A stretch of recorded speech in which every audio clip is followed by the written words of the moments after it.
Hello, good evening. Welcome to the January 14, 2026 Board of Education meeting. The board was in executive session starting at 6:15 p.m. for proposed executive session to discuss the employment history of a pedagogical employee, contract negotiations, and to receive legal advice from the school attorney subject to board approval. May I have a motion to move us back into the public meeting? I move. May I have a second? Second. All in favor? Aye. All right, let's stand for the pledge.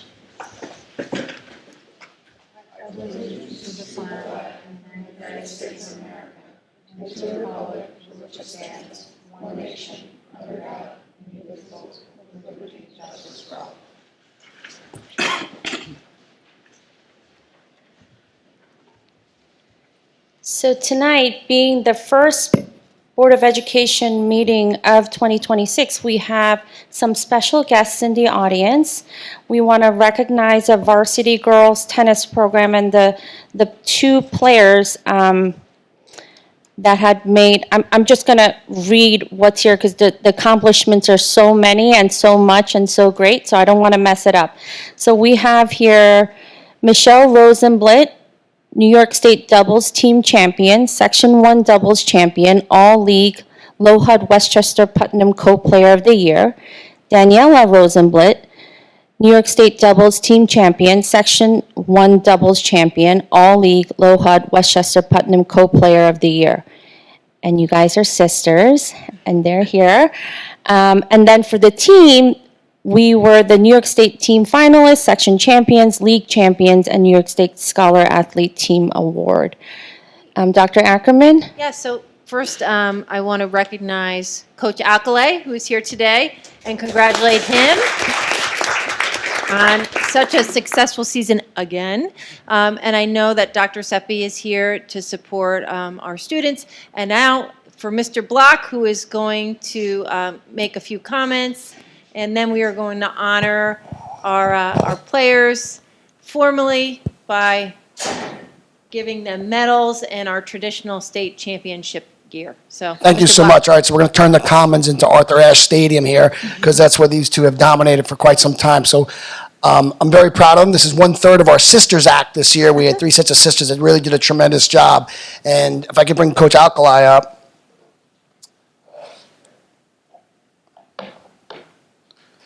So we'll start with our younger one. Daniela Rosenblit has been a tremendous player for us, playing singles, and then this year went into doubles with her sister. We won the section title in the league, and then they kind of tore through the section tournament, and then right down to the state tournament down at Billie Jean King. It was a wonderful experience, and so let's have Daniela Rosenblit come on up.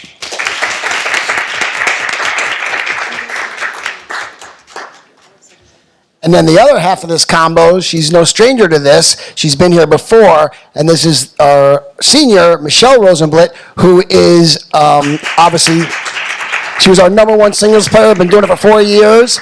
She also is the returning double state champion. She won it last year with another Allison Tsai last year, and she got to do it together with her sister, so it was a really special occasion for both of them. And here tonight is also their mother, who's Greeley's #1 tennis fan. I don't think she's ever missed a match or a practice. She's always there all the time, and we love all your support, Mrs. Rosenblit. Thank you so much. And we will now crown our champions with their medals and their CCSD hats. So President Wong and Vice President Dorfman. And then we shall have the presentation of the banner. You guys look And so, fabulous. ladies, if you could put your plaques down, you can unveil the banner that will be hanging for all history in the gym. So when you come back for your 50th reunion, that's me up there. All right? So here you go. It's upside down.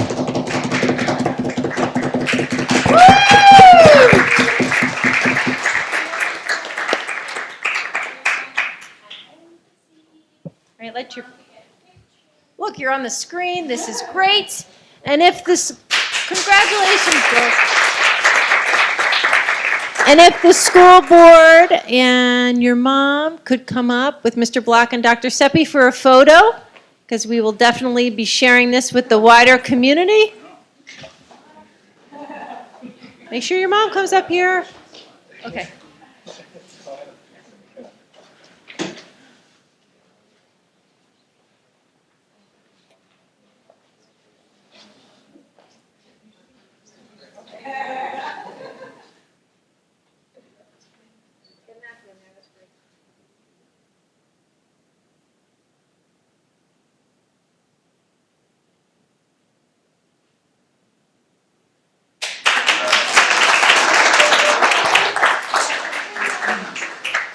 Once again, thank you so much to the board for all their support of athletics. And, you know, we always look to compete and we always want to win championships, but they're also wonderful ambassadors of our district and our entire community. Really, we'll miss you, Michelle, but we got you coming back, so that's great. All right.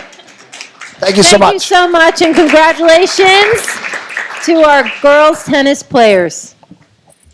Do you guys want to walk that around the school tomorrow? Dr. Seppi can do that for you. Big sandwich board. Yep. Great job, girls. Thank you, Coach Accolay. Thank you. Thank you for coming. Thank you.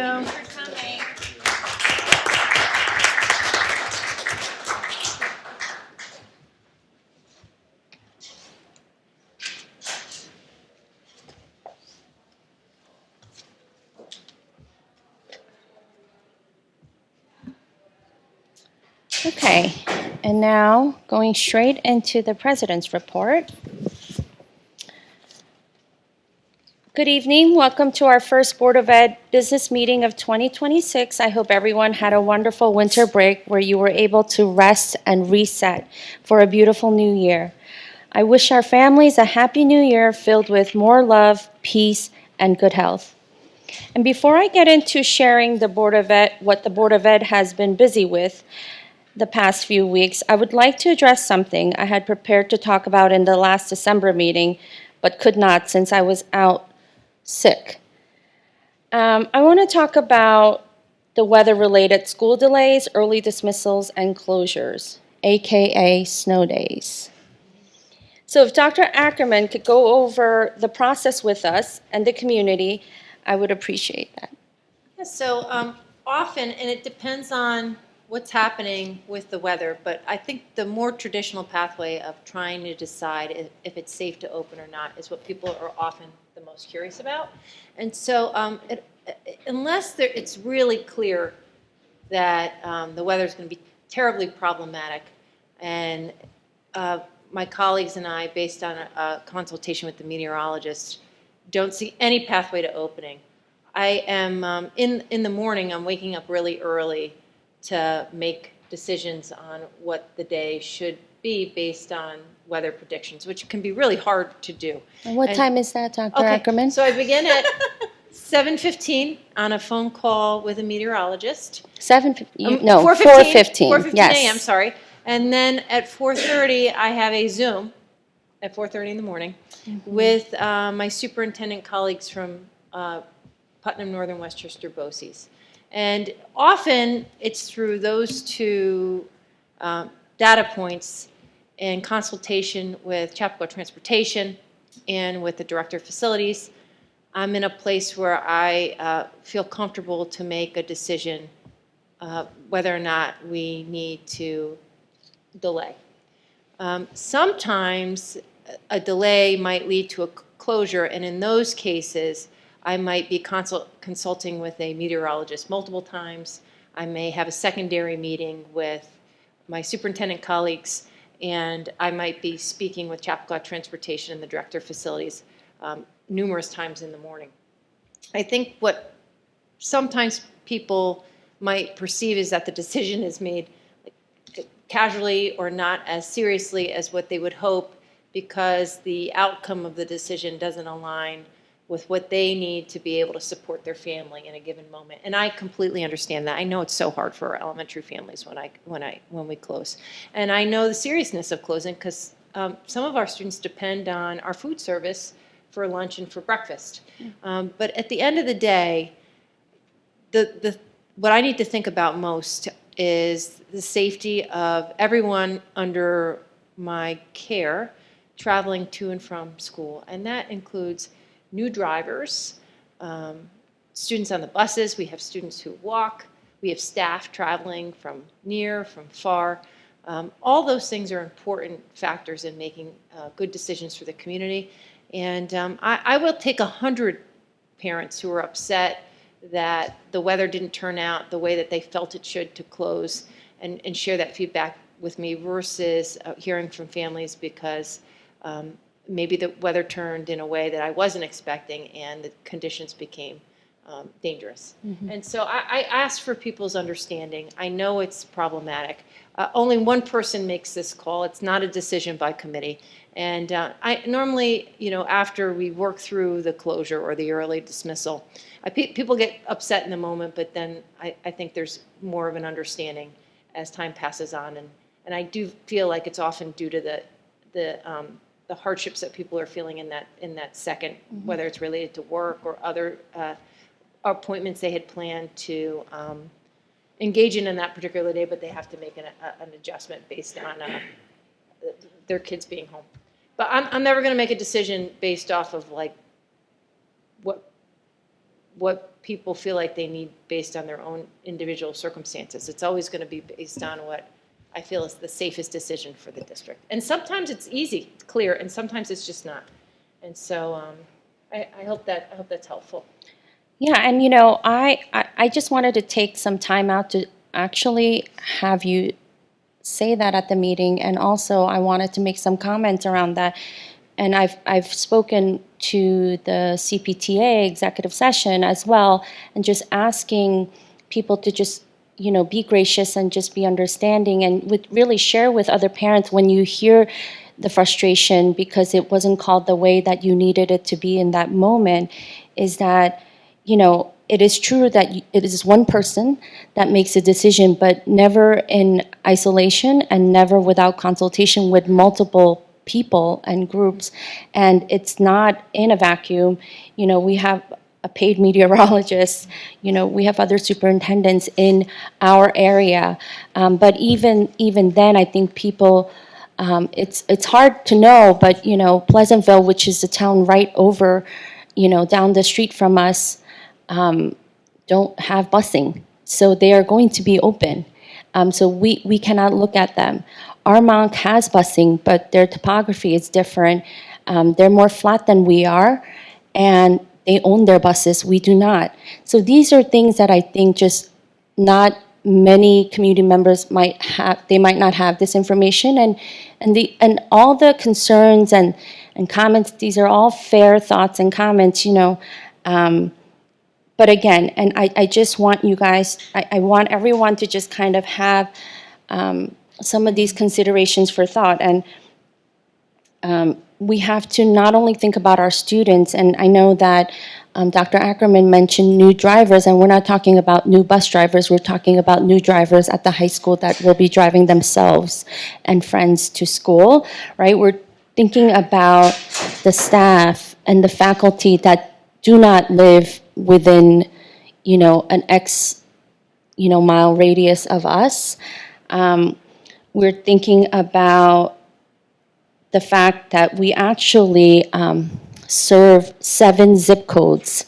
I verified with Mr. Colwell Block, right? We have Armonk, Briarcliff Manor, Chappaqua, Millwood, Mount Kisco, Ossining, and Pleasantville.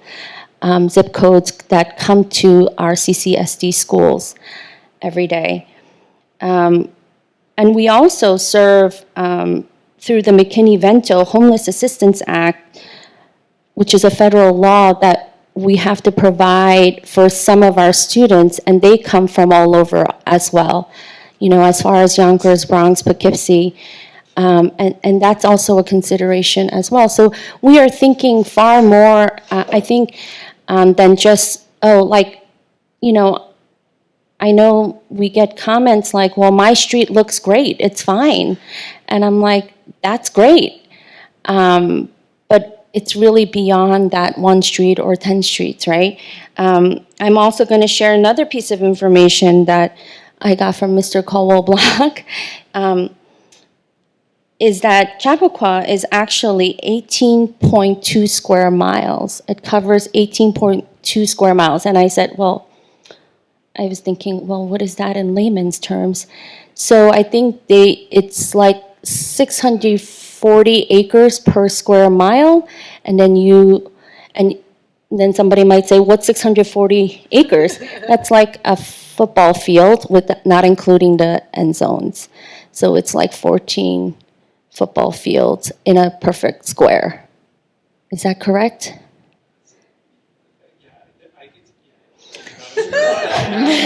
I realized in my notes I didn't do the math calculations, and I'm like trying to do it off of memory. Is that, yeah? So anyone, feel free to correct me. I am okay to say I was wrong and correct the numbers.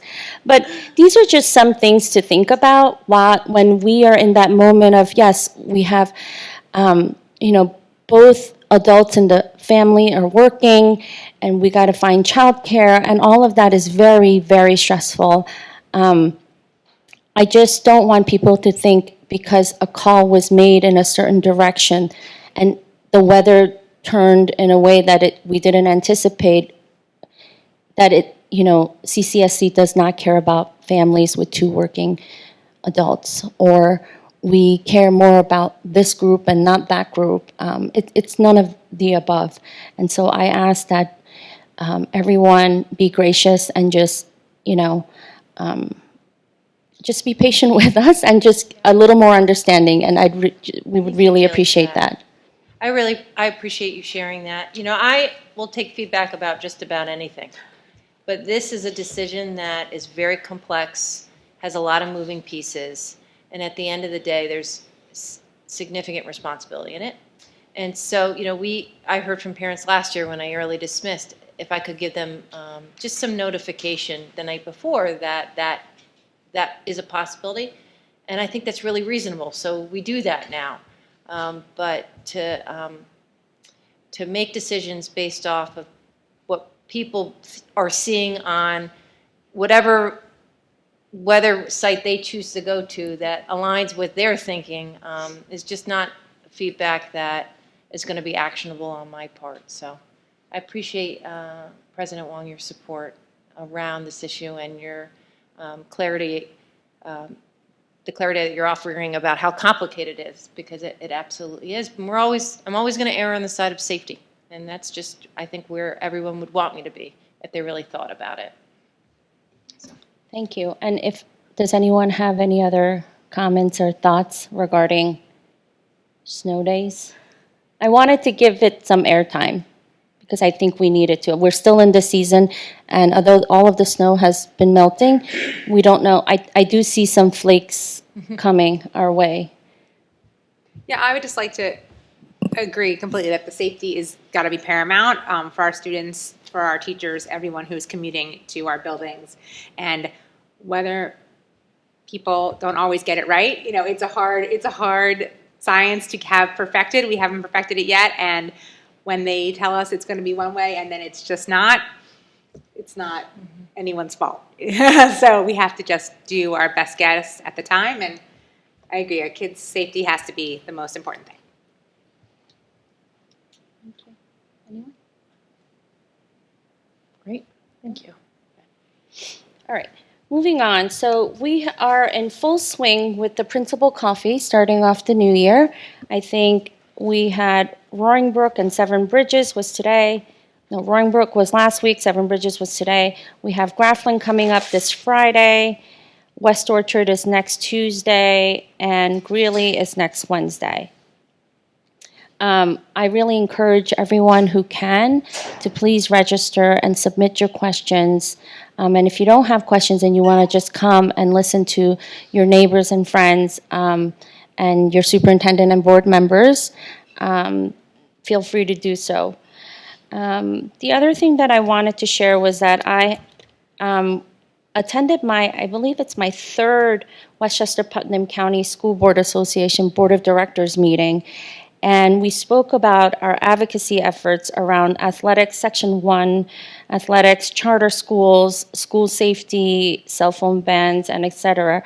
And I have to say that Dr. Ackerman, who is the Putnam Northern Westchester CSA president and liaison to the West Putt Board of Directors, gave an update on what the superintendents have been talking about. The CSA is the chief school administrators, right? And so I wanted to ask if you wanted to share some of the things that you have been hearing in your group. Right, so we have two main areas we're focused on. The first is equitable play and concerns around athletics and sectional and state playoff games when they involve private and parochial schools that pull students from a variety of regions, including out of state, and whether or not there should be an alternate pathway for them to participate in those competitions. And then the other thing that we are all concerned about is a potential charter school that might be housed in the Poughkeepsie School District, and the impact of that not only on Poughkeepsie but on surrounding districts, because they would be able to attend that school district and have funds follow them from their home districts. And so we have been speaking about the increase in charter school applications in Westchester specifically, and we have been engaging in some advocacy to help our local legislators and SUNY, who's a part of that process, and the New York State Board of Regents, to understand the impact of that, but not only on Poughkeepsie, not only on Peekskill, but also on the surrounding districts. So that's our work. Our professional learning centers around board policies. Every meeting we share. Each district has a meeting assigned to them where they share one of their most impactful board policies for consideration that we could bring back to our districts. And then, we're talking about some adjustments that they're making at our BOCES school that impacts the CTE program. So those are what our conversations sound like. And I myself, and then Dr. Ray Sanchez is the Southern Westchester BOCES president. We go to West Putt and we give some dates on our work. And so we have a lot of Chappaqua representation because Dr. Ray Sanchez, who's the superintendent of Tarrytown Schools, is also a Chappaqua dad and parent in our district. And we have a teacher who's on the board of directors sitting at West Putt as well, from the high school. So Before you move on, I'd just like to make a few comments on the principal coffees. okay. I had the opportunity to attend both the Roaring Brook and Seven Bridges principal coffees, and Is your mic on? It is on. There we Okay. go. Oh. Thank you. I'd like to thank all the parents who came out and asked their questions. And a theme I noticed across the two presentations was a series of questions from parents regarding topics that are not traditional academic subjects. So at Roaring Brook, there were questions regarding digital literacy, safe, responsible use of technology by children, and also social emotional development work. And then at Seven Bridges, there were questions about the work that our teachers and staff do regarding executive function. And so in all those cases, parents were seeking both awareness that their children were being exposed to these ideas, but more than that, they wanted to have some idea of the kind of terminology and tools that we're using in the schools so that they can support what we're doing with their children when they're at home. So I think that's some things that we could take back to our communications committee and also potentially our wellness committee to think about how can we communicate out better to parents when we're doing these things that are not the things that they might hear about as much from their classroom teacher, and how can we give parents some tools so that they can augment what we're doing in our buildings. So that would be my recommendation, and I don't know, do I make a motion that we ask those committees to look at that? I think what would be helpful maybe if we work through all the parent coffees, let's see if we identify Right. some themes.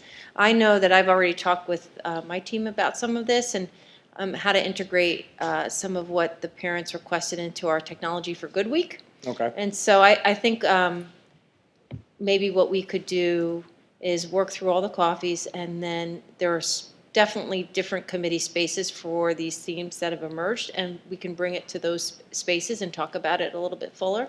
But just know that since I'm also with you at all of them, Yeah. I have some ideas in my head based on what I'm hearing as well.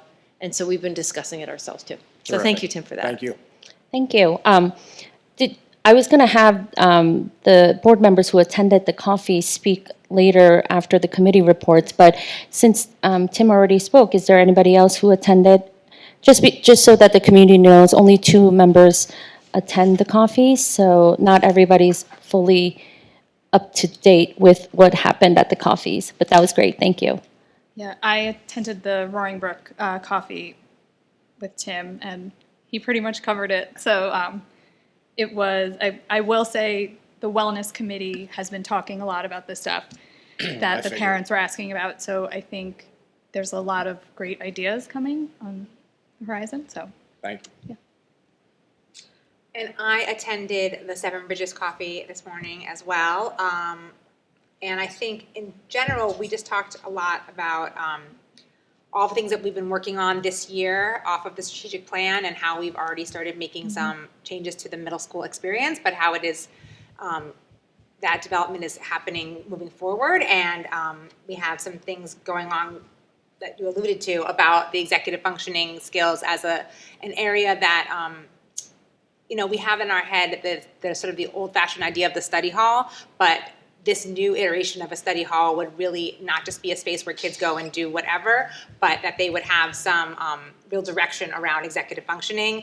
How are they using their Canvas? What is their assignments? What should they be working on? Are they checking all of their teachers' messages to them? And then some time to get some work done, some time to catch up, some time for possibly some small group instruction with the teacher who wants to pull out some kids to work on something. So we're trying to have our sights directly on the middle school and how to make that better with schedule changes, with having the new version of a study hall, which will have some of these elements that the kids could really use to then bridge into Greeley and help them make that change even easier.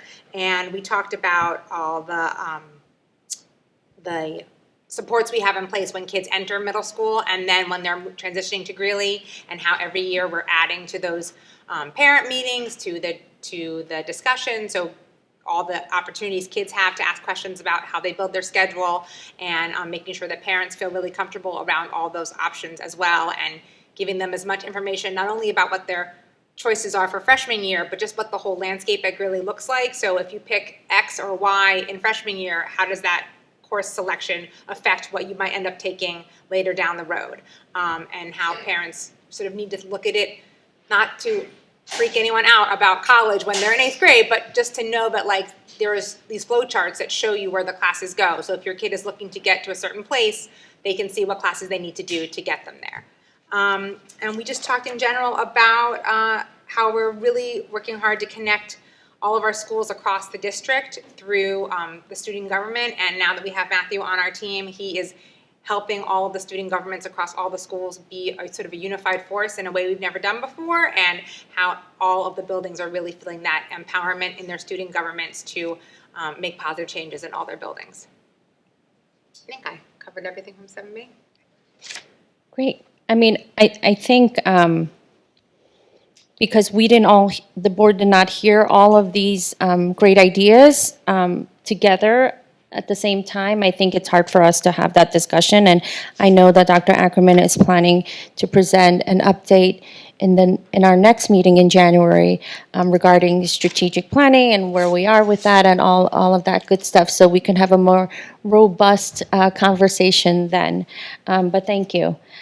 So now going back to the president's report, did we finish the WPSBA? Yeah. Right? You were done, okay. Okay, so I was able to attend the Horace Greeley Scholarship Fund meeting last week as their liaison. And I want to just, again, sort of help them get the word out. I think last I spoke to them, they have still 150 tickets left. for their winter ball, which is happening January 23rd. That's not this Friday, but the Friday after, and that is from 6 o'clock to 7:30. It is a dance party for kindergarten to fourth graders, and you obviously, it's not a drop-off. You have to come with a special adult of your choice. But every ticket is $30, whether adult or child, and there is 150 tickets left, and it's going fast. I'm actually surprised that it's not sold out already because it has been sold out since they started this fundraiser. But really, at the meeting, they were, sort of putting their finishing touches on preparing for the winter ball, but also discuss ways to better their process in order to serve more students, specifically seniors and their families in our district, and help pay for college. It's an amazing organization, and we're lucky to have them and be partners with them. But I just wanted to, again, share Horace Greeley Scholarship Fund. I know a lot of people they're not like front and center. It's not like CSF where we see the slides of the grants that's happening and it's exciting and it's, sometimes you could, get in it. Sometimes you could, right? So there's lots of like hands-on things, like you can see it. Whereas the scholarship fund, they're sort of quietly really helping a lot of students. They give away $500,000, I think, every year, and still are trying to figure out ways to raise more money so that they can really support every single applicant, right? And because this is filling the gap between what they fill out for FAFSA and then whatever the needs are for that, and they can apply for all 4 years. So it's really an amazing, amazing program and organization that that people should really look to support. And I know everybody's so generous in so many ways, through so many things, but I just wanted to give them a little shout out. And then for the winter ball. And we also had the CPTA executive committee meeting, and I had invited the vice president, Alyssa Dorfman, to come join me that day with Dr. Ackerman, and we had a robust conversation with all of the chairs and vice chairs from all 6 buildings, and emphasizing our work and how it's a partnership with them, and how we value and are so grateful for their ongoing conversations that we have, and the openness and the honesty between all of the chairs and vice chairs, everyone that's there at the meeting with the school district. And I just wanted to say thank you. And no matter what the topic is, that people feel good and feel comfortable enough to bring it to the table, even though sometimes the conversations can be challenging and something that we might have to struggle with and sit through multiple meetings. It hasn't been that way, but when the time comes, let's remember that. But Ms. Dorfman will talk more about that later in the committee reports. And that is the end of my president's report. So about 2 weeks ago, we asked for some calendar feedback. And typically, this is the meeting where we adopt the calendar. So you'll see that resolution under 1.1.2. However, based on some of the feedback that we received, the board is going to have a discussion about whether or not we should make adjustments to the calendar, which would mean if adjustments are made tonight, we would be looking to present that for the board's adoption at the second meeting in January. And so the themes in the feedback really centered on the December break and the placement of spring break during the weekend in March, that during the week in March that was in close proximity.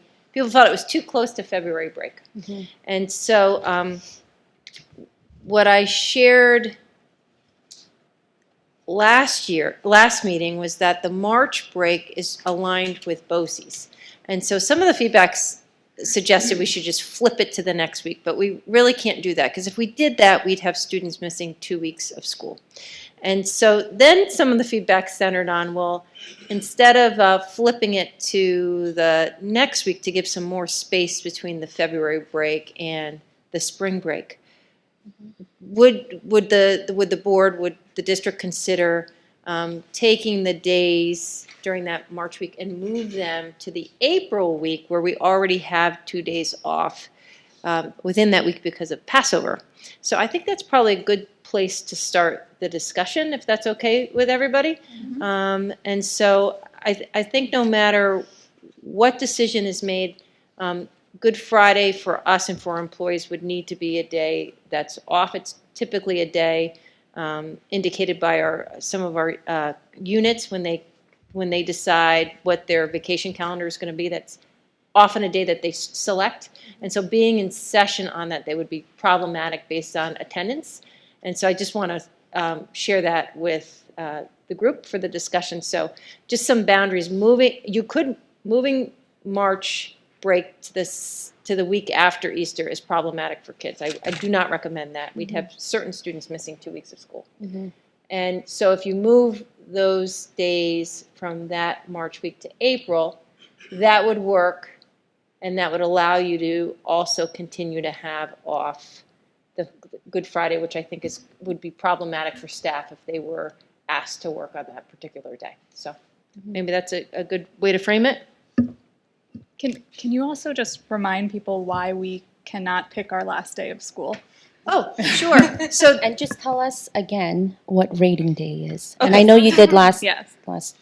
meeting. but- yeah, so New York State the education department decides the last day, and it's connected to the Regents exams and when they release the scoring rubrics for particular exams. So there has to be a final day of school that they have a deadline to release the rubrics, and that our teachers are able to grade before school lets out for the summer. So as long as we are required to give Regents exams, which we are still required to give, we must have school up until the rating day. I'm sure that'll be the last time we get that question. Well, what I'd like to share is we didn't get a lot of feedback in the survey around the last day, because I think we did a pretty good job at making it. I think I bolded it. So that's good. But so we are ending on the 25th, no matter what, unless for some reason, which they won't, state ed changes that day. Okay? Thank you. You're welcome. So anyone is free to start. Okay, I'll start.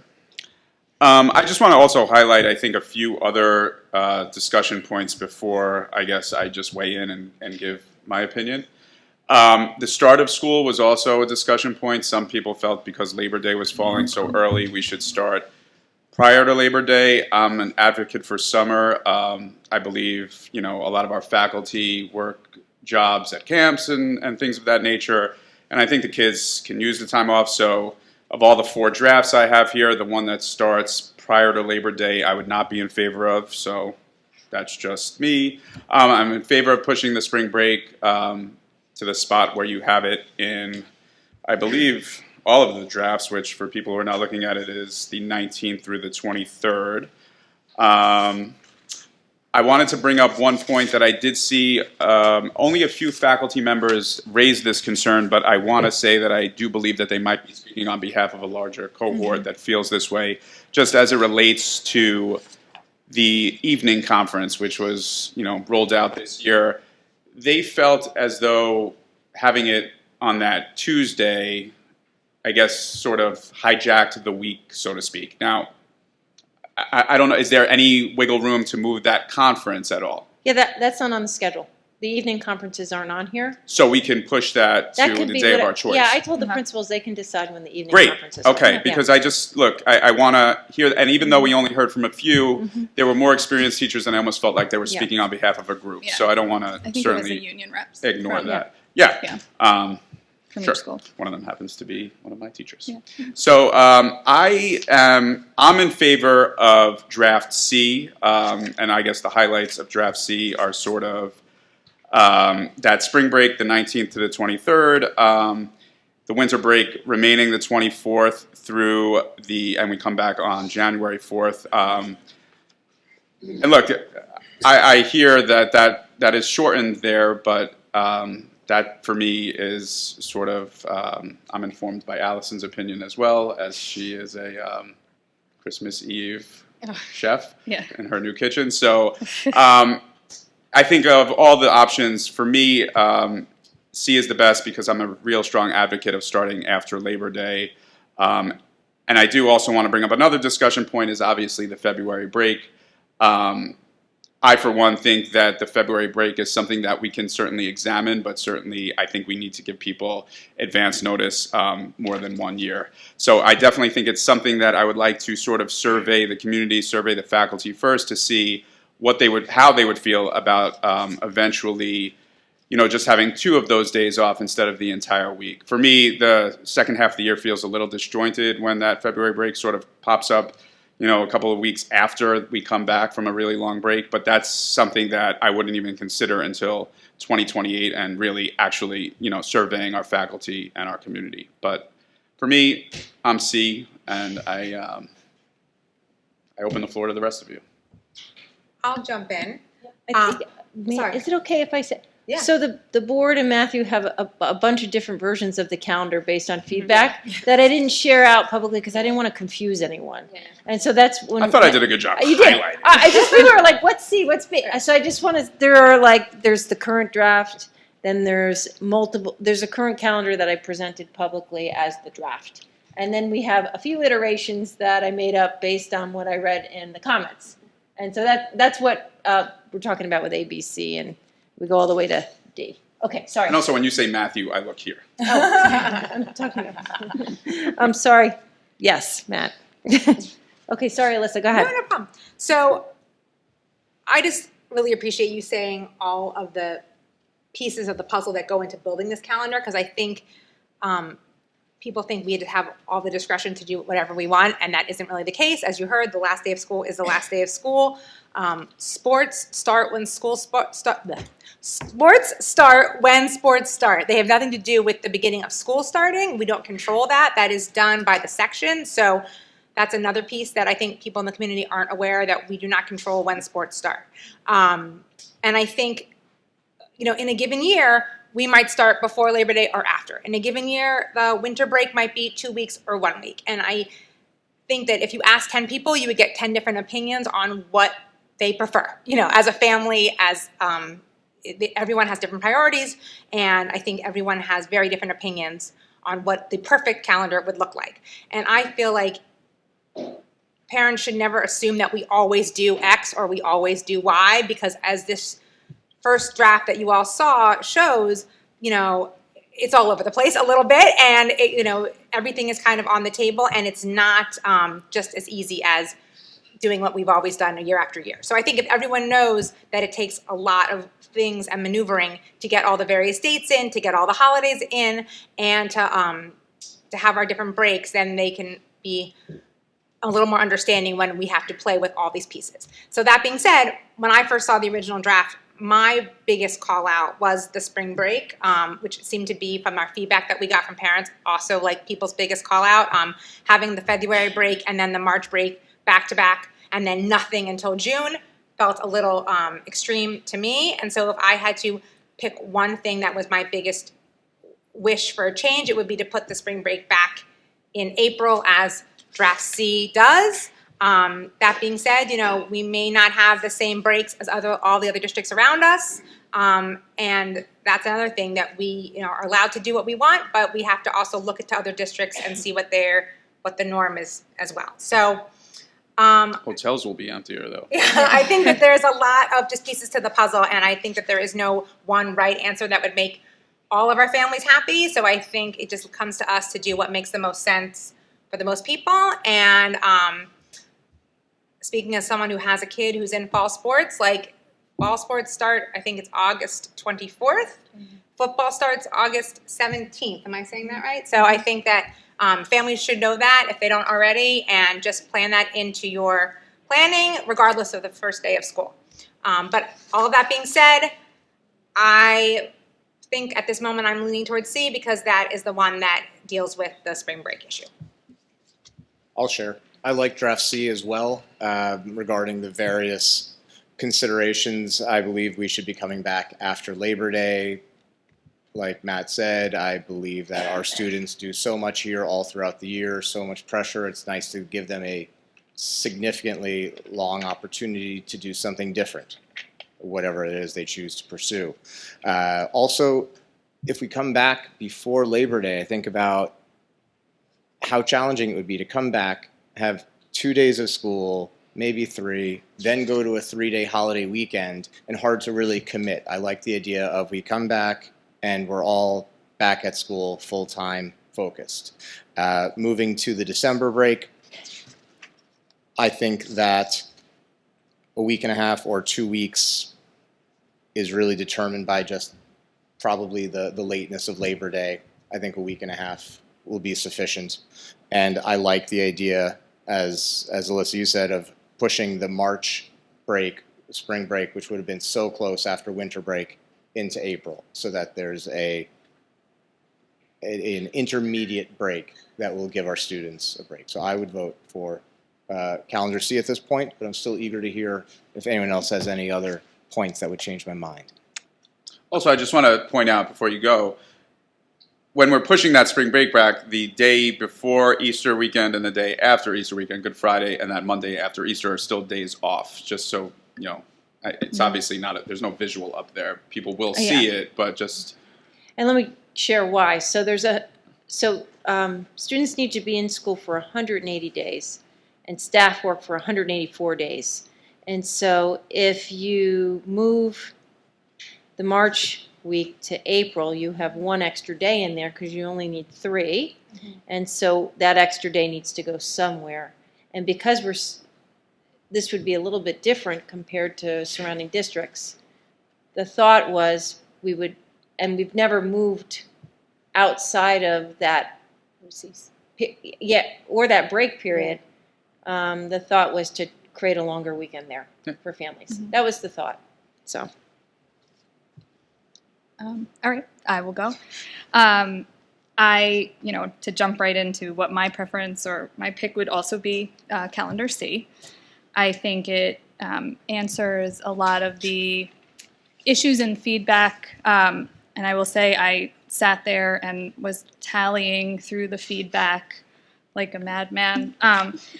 And to that end, the more feedback we can get would be great. I think there was 79 or something people that gave feedback. So for me, at least, that's really what I was looking at. So more would have been helpful with my tallying.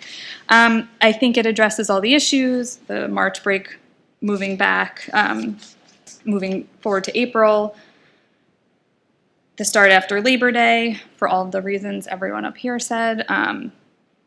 Specifically feeling like a disjointed start. I think that can also lead to families having to make the decision to miss the first day or 2 of school. If there's something that they were planning on doing or will plan on doing. Also, it'll be hot. It'll be hot. Yep, it'll be hot, which nobody likes.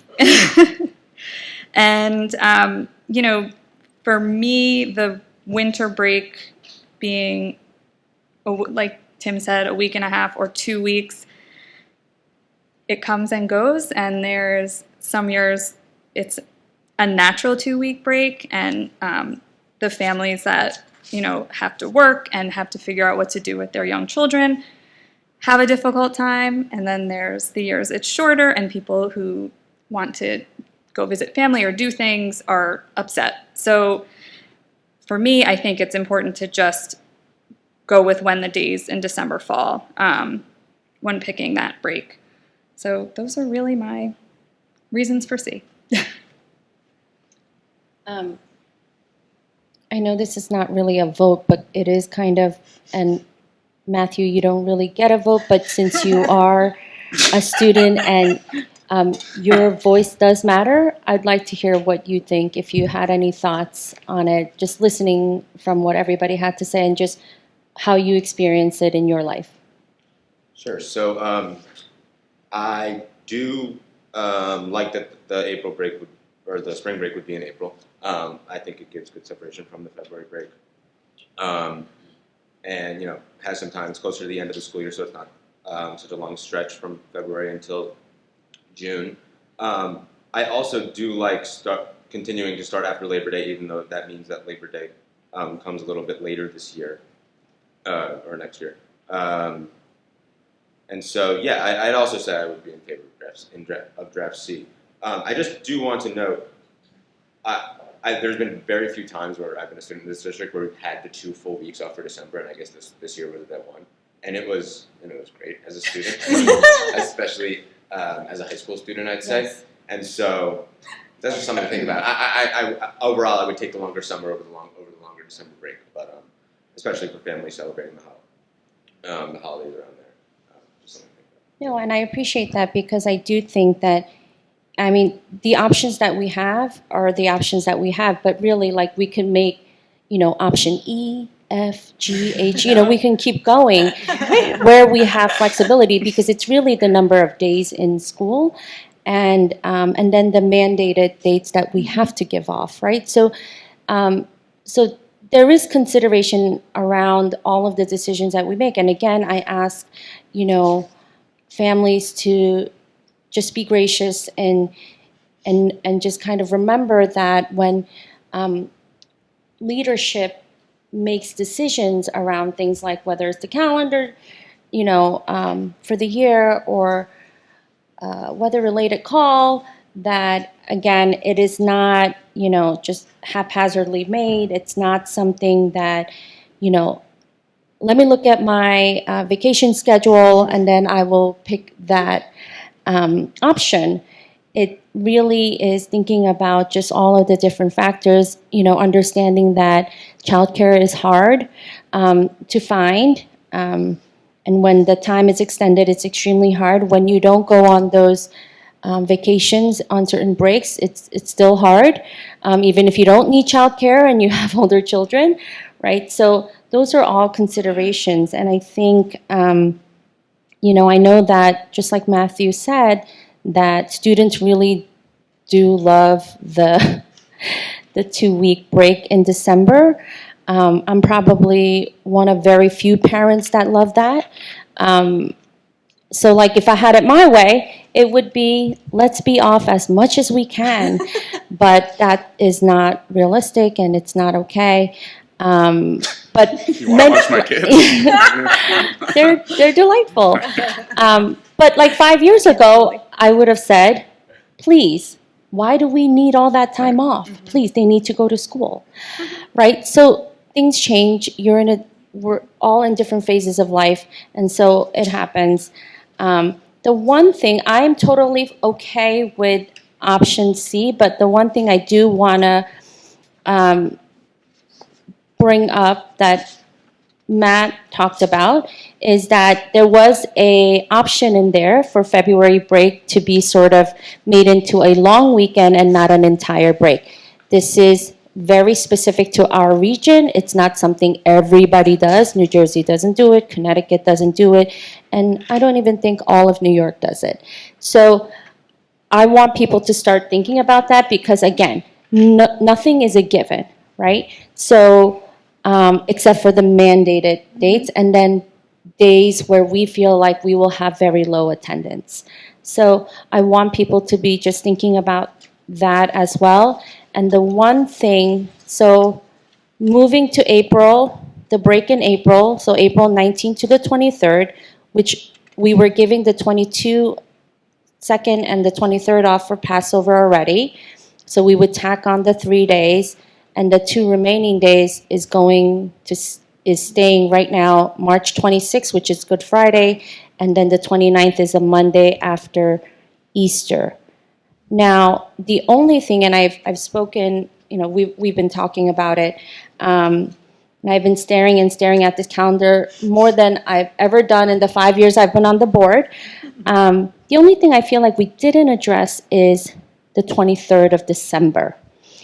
And I wonder, though, and I don't want to make things more complicated, but I warned Dr. Ackerman in advance that I will be bringing it up, that if we could give the 23rd off, and it doesn't have to be like a 2-week or not, like go all the way up to the 24th.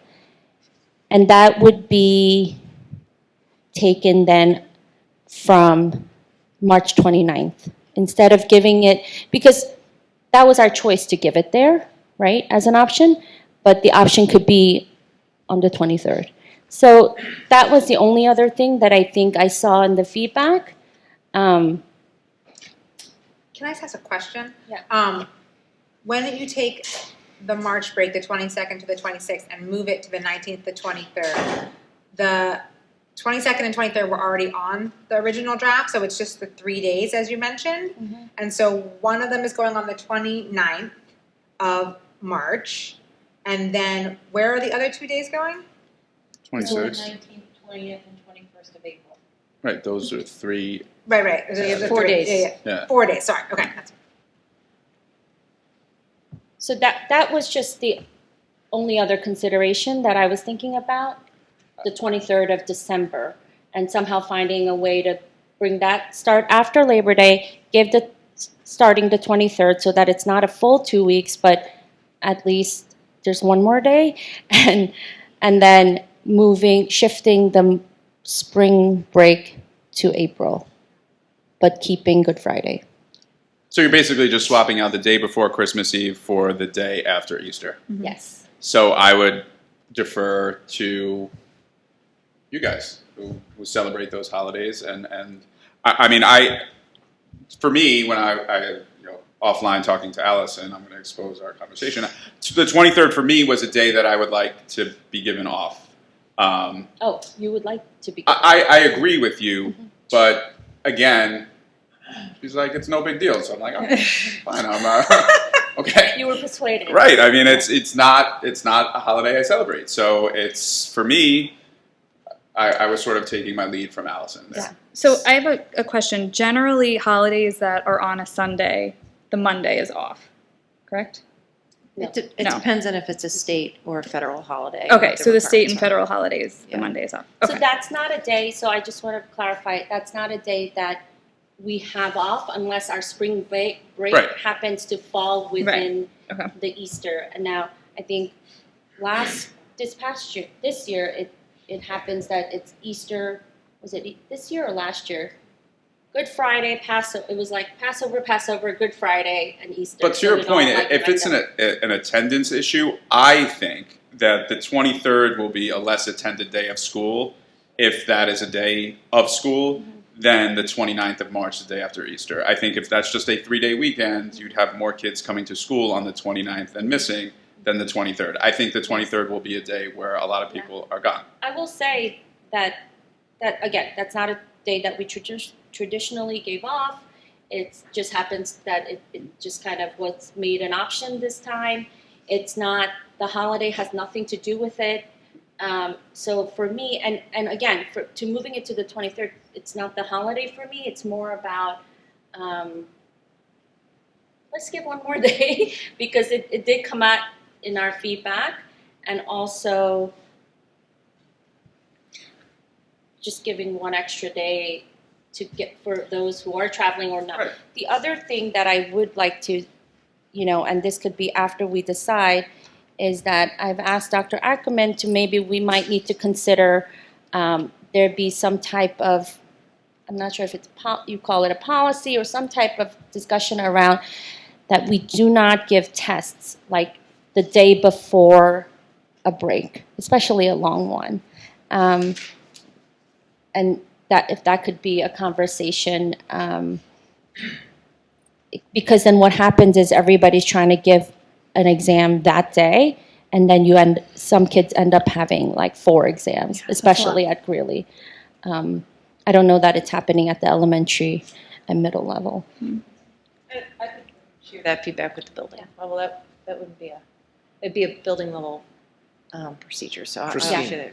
Do you anticipate any, staff attendance issues if March 29th were a day of school. I don't anticipate any issues on the 23rd or the 29th. Okay? So for our staff will be here. So in that case, then I like your suggestion regarding moving the day off that was on the 29th to the 23rd. That way, people who are celebrating the 24th could travel the day prior rather than having to travel on Christmas Eve itself. Can I just say for me, personally, it's a coin toss of the days. Like, it doesn't matter. Talking about attendance, does anyone worry that if we give the 23rd off, the 21st and 22nd will have far less attendance? Because I feel like, for some reason, thinking I'm just missing 2 days of school to travel seems, I don't know, it seems like far less than I'm missing more than half a week. Yeah, I mean, that was a consideration, Yeah. and I think that's part of that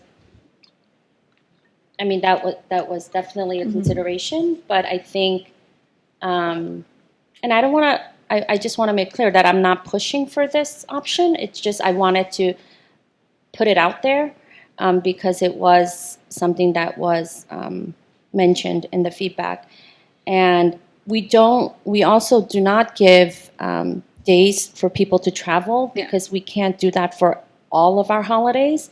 And so we don't want it to seem like it's a travel day for this or it's because there were years where people requested that Easter Monday, which is not a holiday, the Monday after Easter to travel and we all understand, but we just cannot, we can't afford the days, basically. We have to have 180 days of school. It's just a matter of which of the days we're going to be in attendance. After all this conjecture, can I make a prediction?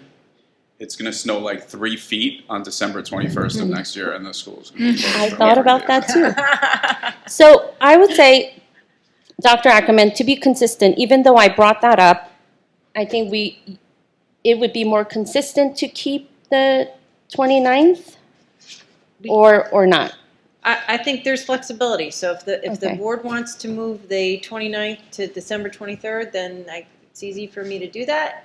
And then and then my plan was, wherever we are at the end of this conversation, is to send that out to the community without a feedback loop. If people want to email you or me directly, they can. But at this point, I think you're going to get the opposite feedback. So Right, I think we received Well, feedback. I think it's important to note that Draft C is reflective, to Allison's point, as most of the feedback that we got. Sure, like some people won't be happy, but the majority of the feedback, if you had to recreate the calendar, it would look like Draft C. Sure, that's a fair point. I just I think too, if we move the calendar right now to come back before Labor Day, I think you would get a significant amount of feedback and concern around that. So I do feel like I know you're against it. So what I'm trying to say is I do feel like me sharing this with the community and just tell me what you want me to do with this last day. As like this is the calendar that will be up for adoption on the 28th, I think will be well received. I think you still may receive feedback, but I absolutely don't think it'll be at the level of feedback that you would receive if you made the December break 2 weeks. So, which I'm not hearing anyone say they want to do. 23rd? I mean, Just say yes or no. Because I just want to, because I yeah. think it's hard. The more we talk about it, I know, I yeah. felt like, and I'm going to say this to everyone, myself included, the more I talk about it, I really could see like one way or the other. And then everyone is like, okay, well, it doesn't, right? I mean, Maybe this is helpful. yeah. We've been in school on the 23rd before. You have 10 years of calendar. We have had 2 days in that week leading up to that holiday where kids have been off for 3 days. So that is both things are true. So Yeah. if there's enough people around this table that feel like they want to make that accommodation based on the feedback, you should just move the day to the 23rd. So I'll go first, and maybe it'll help get us moving. I will say, let's do the 23rd. you're saying take it off. Yes, take it off. And- Move the 29th, take the 29th You want school on the 29th, off the 23rd. Yes, Day off the 23rd, I agree. Day off the 23rd. okay. Day off the 23rd. I'm fine with that. All right, so me and Allison, we're out. Yeah. I mean, I But you can still say what you're thinking. Me and Allison can abstain. Yeah. You don't have to be mad at us. Go ahead. It's already on the record that you agreed with me. All right. Okay, so did you get all Gotta this? wait. Yes, so this is my plan. I'm right under that bus, Matt. Thank you. Redo the calendar. Draft C with the 23rd off, with the 29th of March on, and then I'm going to send it out to the community tomorrow because I need to know as soon as possible. Yes. Okay? Without a feedback Google document loop. Yeah. Okay, Okay. great. Good work, everybody. Okay, do the board docs discussion. Okay. Now we're going to move on to the board docs discussion. We had talked about board docs before in a work session and then briefly in one of the meetings as sort of as an introduction. We started off at a meeting with an introduction to it, right? And then we had requested to speak with the representative from Board Docs to give us a little more information and have a back and forth like Q&A time. And then we had another mini discussion. And here we are today to make a decision on whether we want to move to this new platform on how we want to manage our board documents. I should really call it Board Docs Diligent Community because that's they moved to that platform. But so I'd like to open it up by just saying that if you watch the work session meeting tape and the other meetings, I am recommending that the board move to this, the district move to Board Docs platform. And it's just a more modern platform that many school districts are using. We're one of the very few that are not. That's not the reason to move, but it's just something to be said. And I'm just going to reiterate what I've said in the previous meetings, and then other members of the board can give their thoughts on what they think. So why move to Board Docs? I mean, my simple answer would be why not, right? And it's centralized document management, agendas, minutes, policies, supporting materials, all are in one location. You don't have to go through different areas to get the materials that you want. Easy access for board, admin, and the public. It eliminates loss of paperwork and version control issues, which is really a big deal, meaning when the agenda gets updated and amended multiple times, you lose track of which version you're on and which one you're looking at. Improved efficiency, having historical data, streamlines the agenda creation, enables quick updates. Transparency and accessibility, supports compliance with open meetings law and other state transparency requirements. I don't know how to use it, but many have told me that it enhances collaboration, reduces email attachments, and confusion over multiple document versions, which I mentioned before. And again, audit and compliance support, easy reporting for the state, audits and public inquiries, also known as the FOIL process. I also believe that the public will gain improved access to board materials in compliance with transparency laws. That's not saying that we are not in compliance, but I will say that some in the community might say that we are not in compliance entirely. So I'm not saying that is the case. I'm saying that those accusations have been made before and people had a hard time finding certain materials for their information. The platform also supports searchable archives, audit, and is audit readiness. It's modern, it's effective, it's governance. I think it's the next step.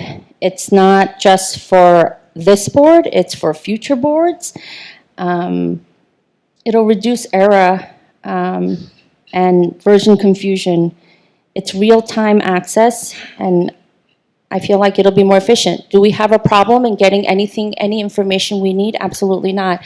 We can ask any of our administrators, we can ask our district clerk, and they have no problem getting that information for us. But I do think that having this at our fingertips will help with efficiency, and that'll free up everybody's time to do other things. And it's not just the board members, it would be from the public as well.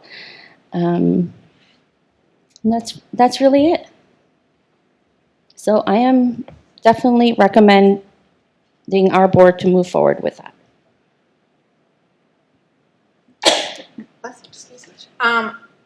So since our last work session, I wanted to get a few more questions answered. So I did reach out to 2 other districts. I reached out to Scarsdale and Katona. Katona in particular was a very early adopter of this system, this platform, and I just was lucky enough to have 2 people who were very gracious to give me their time and chat with me about the ins and outs of the program. I don't want to be redundant to what you just said, but I'm going to have my little notes too. Just that it would sort of allow us to be even more transparent for our community, to have all of our background information and attachments very accessible in a user-friendly way for everyone who wants to log on and see what we're doing. The platform also has executive content features that really only the board would see, but it allows us to easily make notes in the program in live time and has features that we will be able to use. It carries this historical data, so we can easily go back and search for things. And the search function in particular, I've been told, is really excellent. You can search across different documents, different platforms, different contracts or agendas or slide docs, or you can search within one meeting or across time.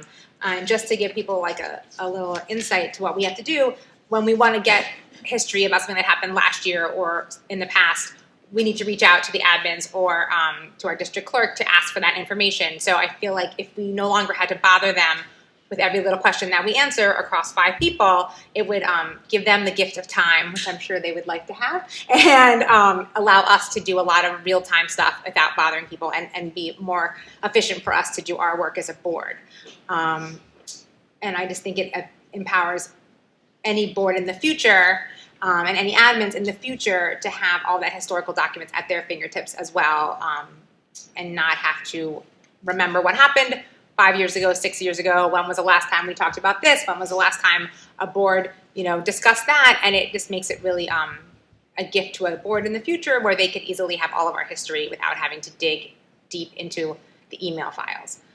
So I, again, am in favor as well. We going down the line.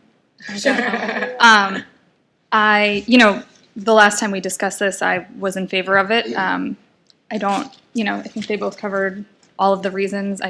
My thoughts have not changed. I'm still in favor of it. I'll be quick. Well, all right. Three's all it takes. I think Tim and I are still in the same place we were when we initially discussed it, but we're outvoted. I think I don't want to speak for you. I don't feel as though it's worth the monetary investment. It's not a significant investment. I just don't think it's worth our while. But I respect your guys' decision. You've done a lot of research, and I hope it works.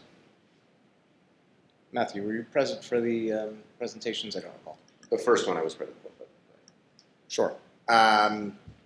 For context, for anyone listening who's not aware, did not watch the work sessions, the cost is about $14,000 a year in perpetuity. As Matt said, it is not a large amount, but I do think that whenever we're spending money, we should be evaluating, seeing what kind of outcomes we expect, and then hope we achieve those outcomes and make sure they're contributing to our mission.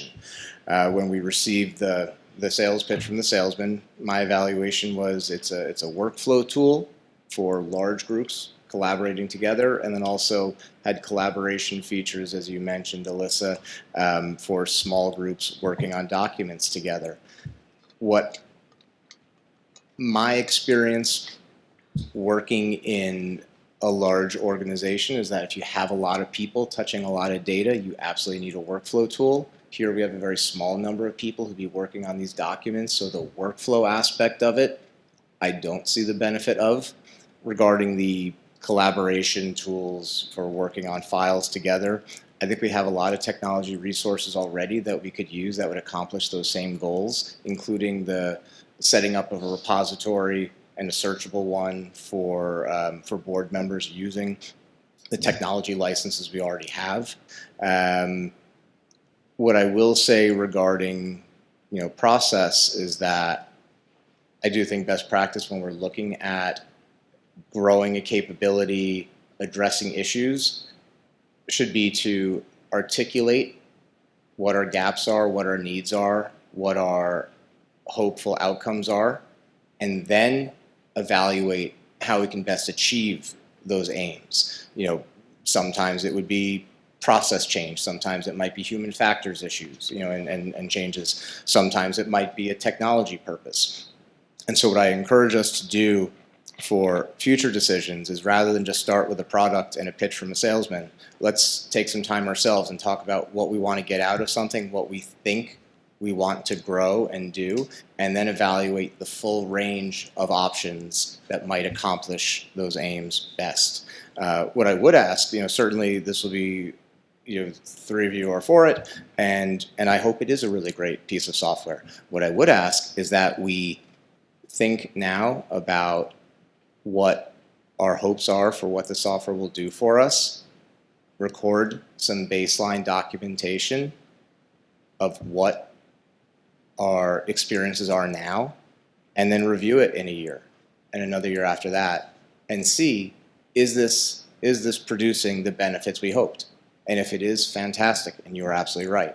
But if it's not, then we should consider reverting back to our current technology licenses. And I think we should do that with everything in the school district, to make sure that we're not just starting programs and never evaluating if they're contributing to our mission.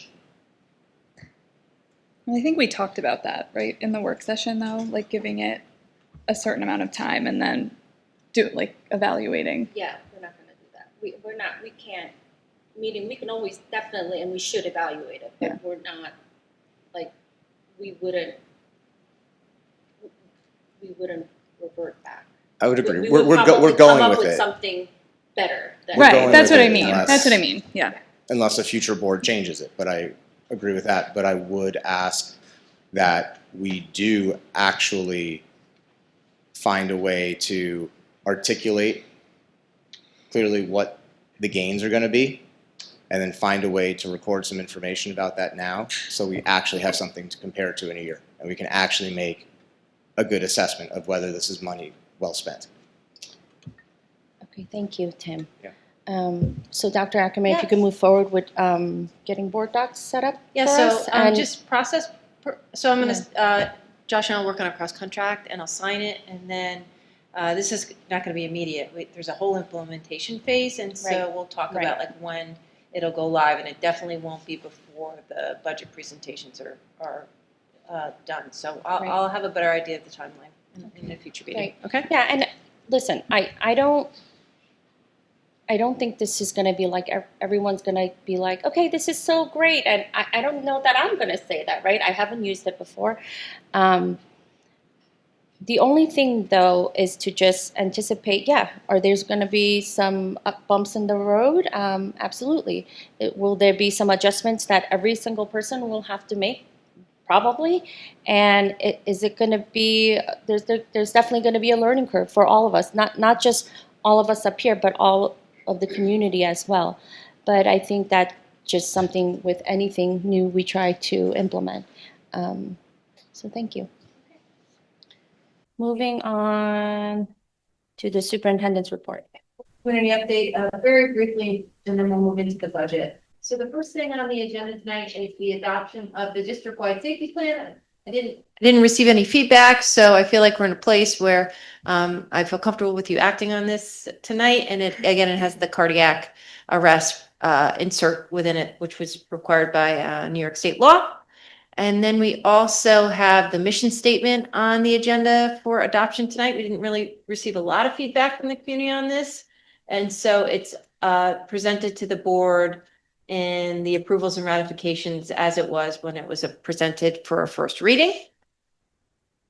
Josh, would you like to talk about the robotics donation on the agenda as the district robotics liaison? Sure. So at the First Robotics team, part of it is to do fundraising, part of it is to do cheerleading, part of it is to bring team spirit along with the creation of the robot and entering them competitions. So the team has gone out to solicit donations to support their team. And there are 3 donations on the agenda tonight to support the work as they kick off the 2026 season.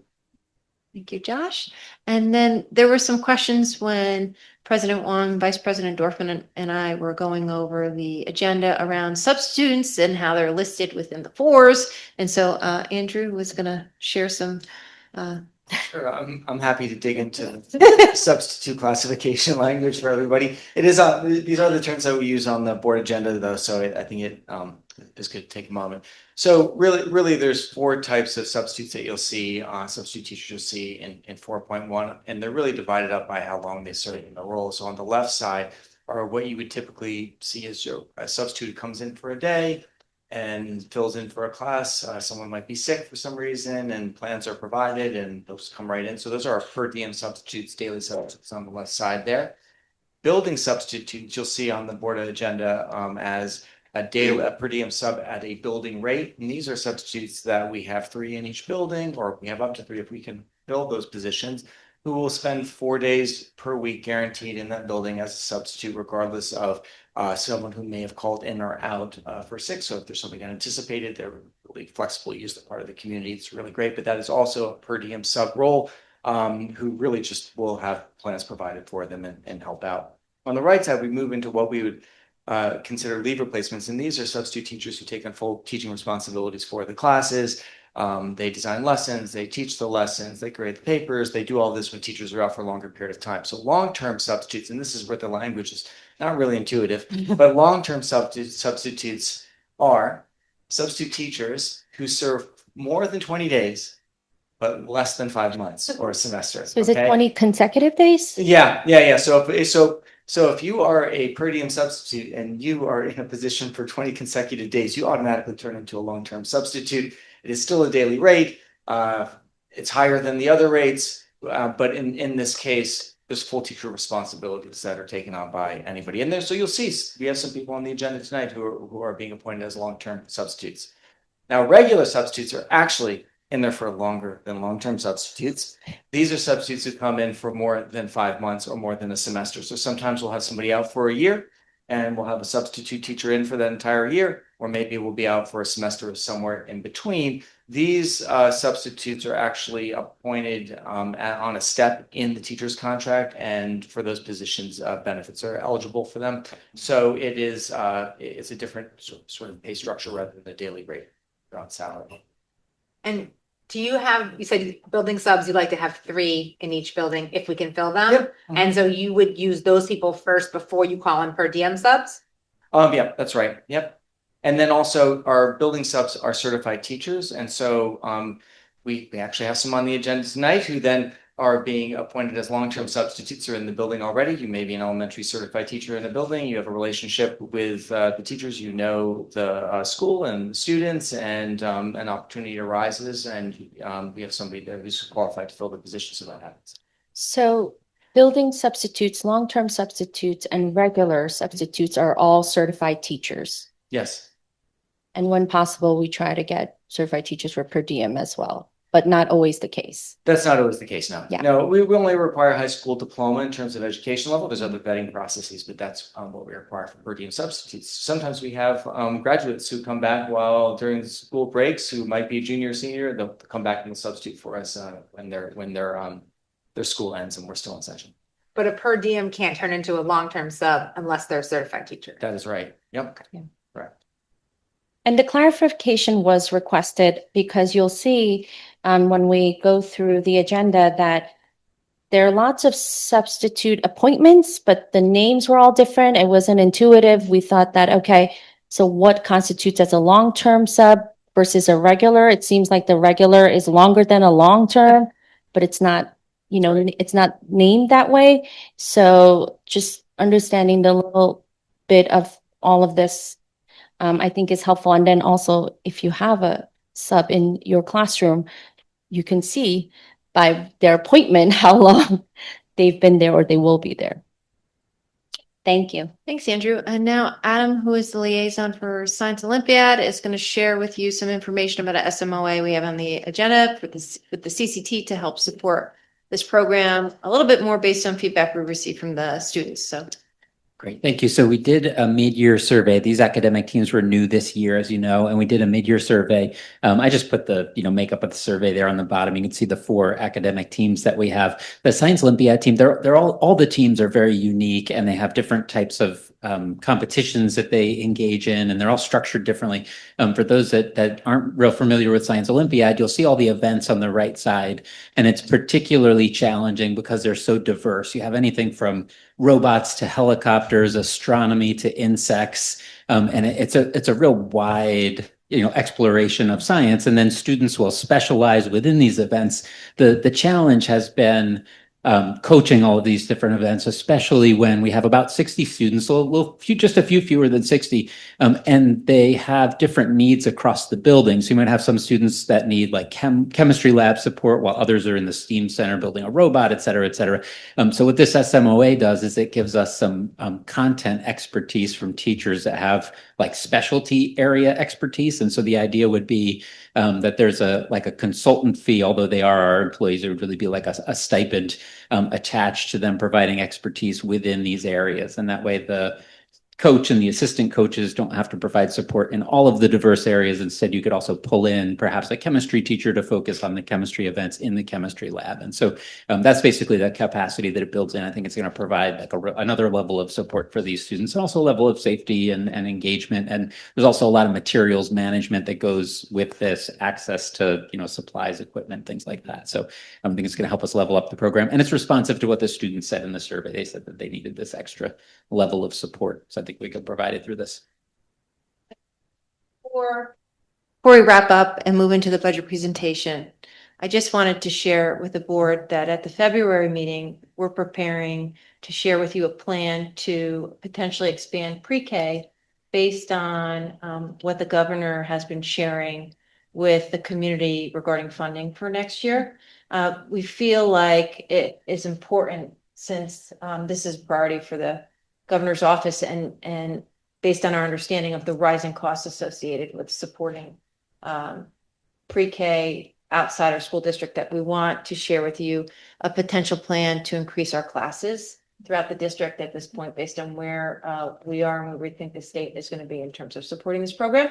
But we need a little bit more time, and we've been, Adam and Josh have been working on this. And since we don't have a presentation typically at the February meeting, we would like, if it's okay with the board, to present to you some of our thinking at that time. Is that okay? Is there a time frame from the governor's office when you're going to get some clarity around that, or? Usually it's when the budget's adopted, but she often will preview for us what the budget's going to look like, and then there needs to be some negotiation around that with the legislators. So did you want to share? She'll propose her executive budget by the end of January, and then it'll go to the legislature for in the next few months after that, before they adopt it, before we're solidified on what that will look like. Okay. And when you say expanding it, do you mean more classrooms of the 4s, or do you mean expanding it down to 2s and 3s? Oh, yeah. Thank you for clarifying. More classrooms of the 4s, and then having classes potentially at Roaring Brook and West Orchard. But then there's some complications around lottery and enrollment. So I don't want parents to think there's going to be zone preschooling, because that's not an option right now unless they change the law. But I do think it's important that we look to see if we can maximize our capacity based on the funding stream that she's potentially forecasting for us. Right. Thank you. So, That'd be great. okay. Thank you. But we need more time. And so that's, so I just wanted to share that. And then, we have a lot of events coming up in the next 2 weeks. And if you are a parent in one of our elementary schools or a high school, we hope to see you at our coffee. And that's coming up. And of course, we are excited to prepare for you at our next meeting, all the work we've been doing through our partnership with our faculty on the strategic plans. That'll be great for January. Dr. Ackerman, I just want to say thank you about this, the SMOA for Science Olympiad. And Dr. Pease, thank you for that presentation, just because I know that when these students come to present after they've won awards and or they share with the board, they have shared before, they are competing at an enormous, like, I don't know what to say, but like crazy level. I don't want to say crazy level, but I can't think of another sophisticated word because I mean they're competing at levels that and thinking about things that I can't even pronounce some of the words and in their titles of research and competition. And so to find them and give them the support that they need by giving them the experts in that specific field that they are working on, I think it would be tremendous. And I think everybody would be appreciative. So thank you. Okay. All right. So Josh and I are going to do the budget preview. We do this at the first meeting in January every school year. And so we begin with our strategic questions that guide our work on behalf of the board. Question 1 is ensuring that we are providing a fiscally responsible budget for our community. Question 2 is to ensure that we're providing the most robust and comprehensive academic program for our students. And question 3 focuses on ensuring that we are educating the whole child and supporting social emotional learning. And all of our work is anchored in our strategic planning areas. And so as we go through the different components of the budget in March, you're going to see us highlight some of that work that also will be shared with the board and the community at the meeting in the second meeting in January.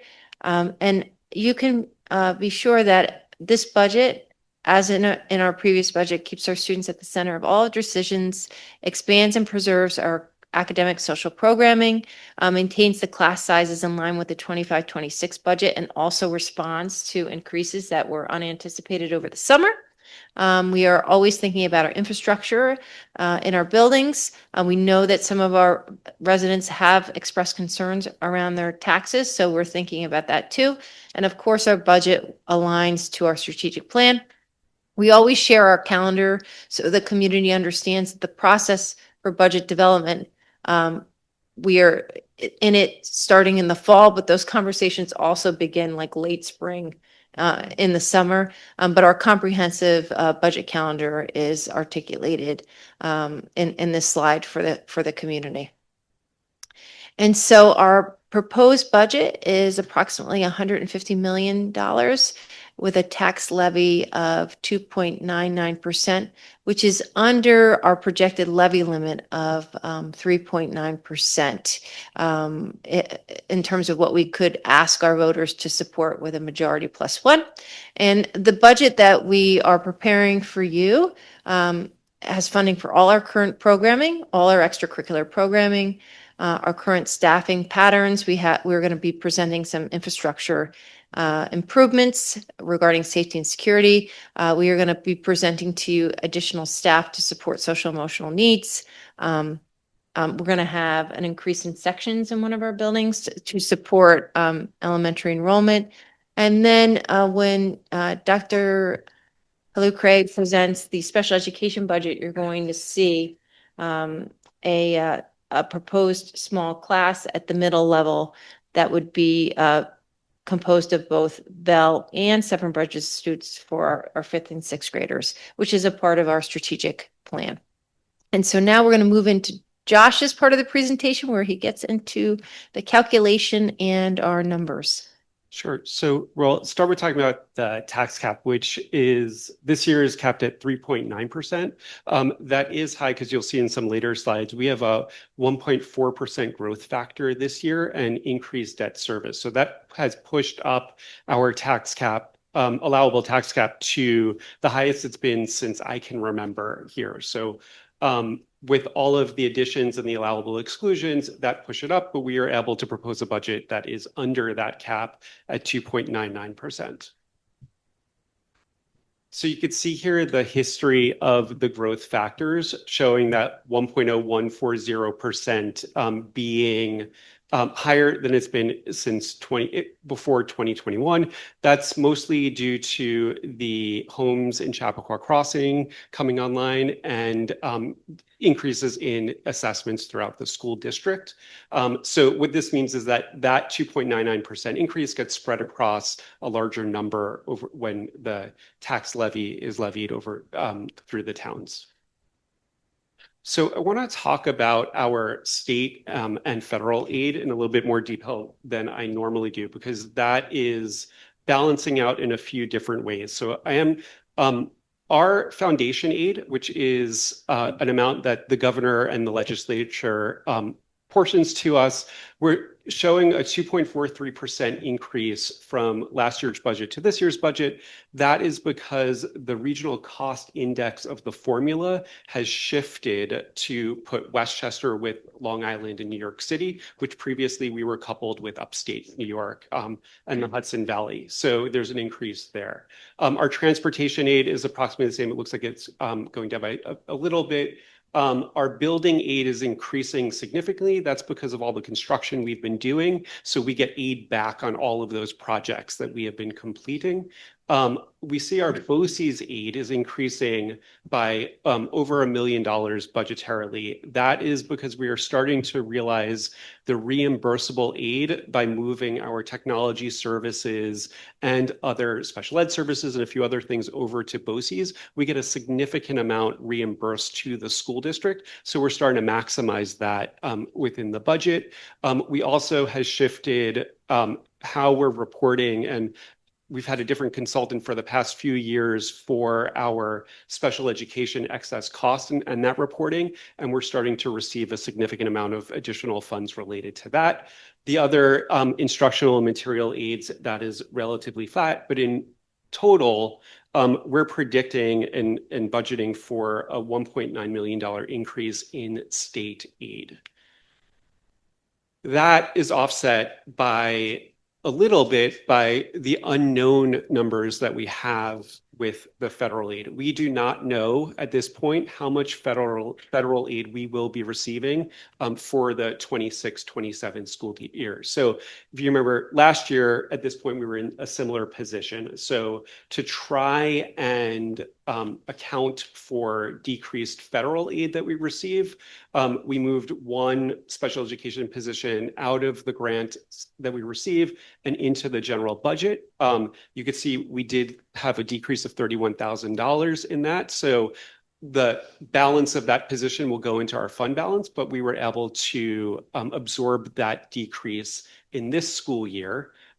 So for next school year, I do think that we will likely have at least a decrease. So we're going to be moving $65,000 of granted faculty into the general budget. Again, so that once we receive our federal aid allocations, if it is lower, we have more of a cushion within our budget. And we can either, if it's significantly lower, we'll be able to cushion that and absorb that with our fund balance. If it's not lower, we'll move some funds back into fund balance to allocate for the following school year. But I do think it's prudent for us to continue to be moving some of our faculty that we usually write into a grant into our general budget for predicted decreases in federal aid. So what do we know and what do we not know about the budget? So the things that we do know are our projected enrollment. We know that we're going to be going down by about 40 students in the school district next year. However, we will see an increase in our elementary school, which is increasing the number of sections we'll have at kindergarten and increasing the number of sections we have at second grade. Our contractual obligations, we have 5-year agreements with our teachers, our custodians, and our clerical staff. So that is predictable. So we know all of our salaries there. The employee retirement system, which is our contributions for clerical and custodians, is going to increase by 1.6%. That will balance out by the teacher retirement system, which is our teachers and administrator retirement contributions will decrease by 1.09% approximately. There's a little bit of wiggle room that we don't know just yet, but we know the range that will be. Our debt service, which we'll talk about, is increasing by 15.8%. Again, as we've bonded the previous projects, and you'll see how that'll balance out with other things, so that's not impacted in the budget. Our assessment growth factor we've talked about, we see an increase of assessments, and that's a number given us by the state controller's office, is increasing by 1.4%. Health insurance premiums are increasing by 5%, which is the lowest increase that we're aware of in New York State right now. And our participation in the PNW Health Benefit Consortium is extremely well managed and has kept our premiums low since its inception. And so we are very happy with that. So we talked about our projected tax cap levy limit of 3.9%. The piece that is of large concern for me is that our liability insurance, that rate increase is going to increase by about 9.6%. And that is including plan changes. They're decreasing some of our coverage in terms of flood insurance and a couple of other areas. So there's not very many options. We are looking through all of our options for liability insurance right now. We are part of a consortium, which is a nonprofit, which only insures New York State school districts. There are not very other options that insure New York State school districts, but we are going to look for the most cost-effective and the best partnership option, because that's also a component of this.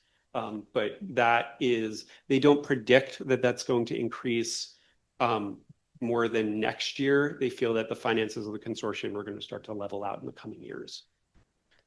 The unknown impacts are, we talked about our federal aid allocation. Our state allocation, we have a pretty good sense of what the governor is going to propose. She had her State of the State the other day, where she talked about the things that she's going to be funding in her budget. Dr. Ackerman talked about childcare, and there was no mention of any changes to what she's thinking about allocating to school districts. Our transportation costs are by a formula that we don't get until April or May. We have a good prediction of what it's going to be. We don't know exactly. Special education placements are an unknown.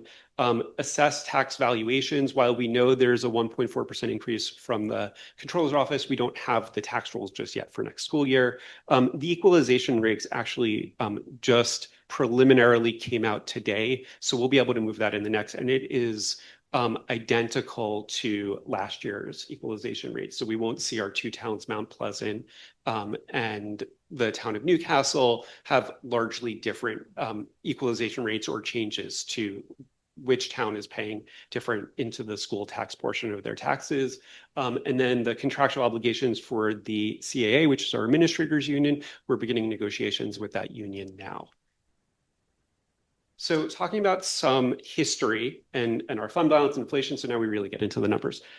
So our budget to budget history, you could see the district has been very responsible with increases over the years. We have seen very modest increases in both our budget and our tax levy increases last year. This year, we have a 2.59% increase in the budget with a 2.31% tax levy increase, which was right at the tax cap. We have seen all of our budgets steadily increase to keep costs down and work through our process in really having a responsible budget. And this year's budget does that as well. Our fund balance, we have significantly over the past few years replenished our fund balance that was taking a dip through a little before COVID into COVID. And we've been able to, by both cost savings, investment increases, and really good money management over the course of the years, been able to increase our fund balance to a place where we're becoming at a very, very good place. You could see it matches the highest that it's been in the past 12 years. We have been using fund balance, the unassigned unappropriated fund balance since 2020 to balance the budget. Since 2023, we have slowly been drawing back how much we're using. So we used 2.7 million 2 years ago. We used 2.5 of it this school year, and we're planning on pulling that back even a little bit more to utilizing 2.3 million of our unassigned unappropriated fund balance to balance the budget. So we want to continue to draw back upon that so that we're using less and less each year to put us in as best financial health as we can be. Right, and that's one of our goals in our strategic plan for the district. Okay, go ahead, Josh. One thing that I want to show everybody is our tax levy limit. Our tax levy since 2019 has gone up by 14.3%, and inflation has gone up by 28%. So we are really using lots of management features within our budget to keep our instruction level at an extremely high level by also managing our finances. I've been toying around with how to graph that, and I think in our next meeting, I'll have some graphs to sort of show the real impact of inflation and the budget growth and the tax levy to show the places that we have really managed our funds within all of the aspects of our budget in relation to what the inflation factor has been. So the debt service, and we're going to talk about a bit about this. I want to spend a little bit of time on this slide. So we have been working through a bond project. In 26-27, the coming school year, we have our first full bond payment on that, which is, you could see our total debt service is the highest it has been in a few years and is the highest that it will be for the coming years. This was all planned for.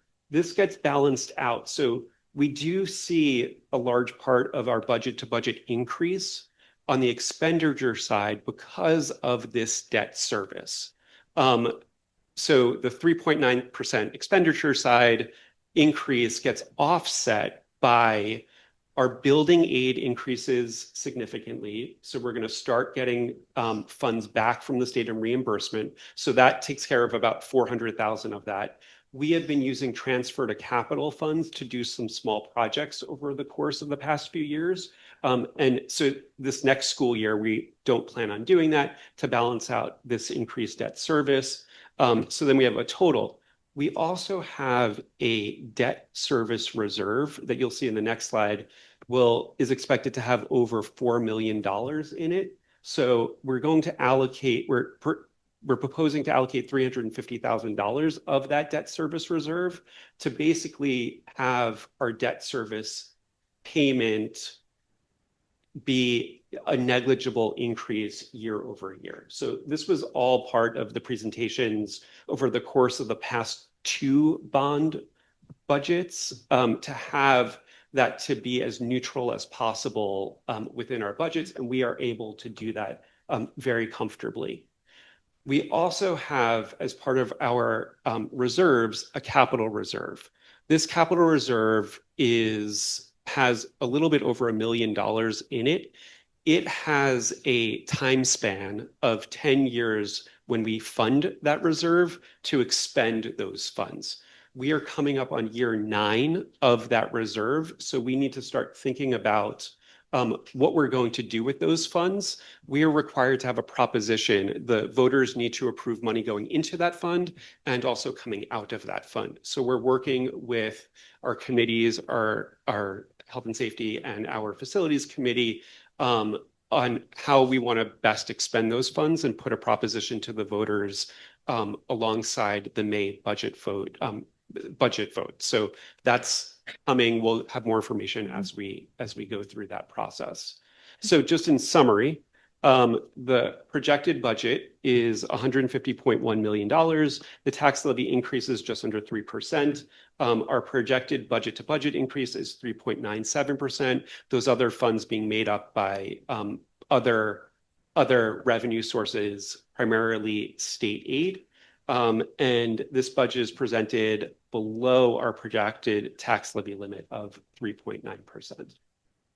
So this is the point in the presentation that we ask the board for feedback or questions that we can work towards preparing in our future presentations that will begin in March, as well as any questions you have about anything that was presented this evening. So we can open it up for any, and of course, if, you know, between now and March, at any point, you can share with us anything you'd like us to make sure that we're focusing on as well. So if you don't have something you want to share tonight, that is completely okay. We are open to receiving your feedback or questions at any point here in this process. Thank you, Mr. Caldwell-Block. I know it was a preview and a summary, but it felt very comprehensive and very organized and very thoughtful. So thank you for that. I'm going to save my questions for next time. I'm going to ask a couple general things. So we talked about the growth factor this year being particularly high, the highest you said that you've seen. And I believe last year we talked about that being because of the new houses and some developments that have brought some new families to town. And I guess my question is, do you project that this is its highest and then it will go back down because we're not going to have any more growth next year? So I looked at in Chapel Crossing which of those plots are on the rolls now. There still is a portion of it that are not on the tax rolls yet. But I do anticipate that's going to, I don't anticipate it will be at 1.4% next year. I don't anticipate it will be at 1.0% like it was 2 years ago. So I think it'll be higher. It'll be still a little bit high for one more year, but not definitely. I can't say that. I don't predict it will be as high as it is this year. And I don't predict that will happen again unless there's other significant development within our community. Okay, thank you.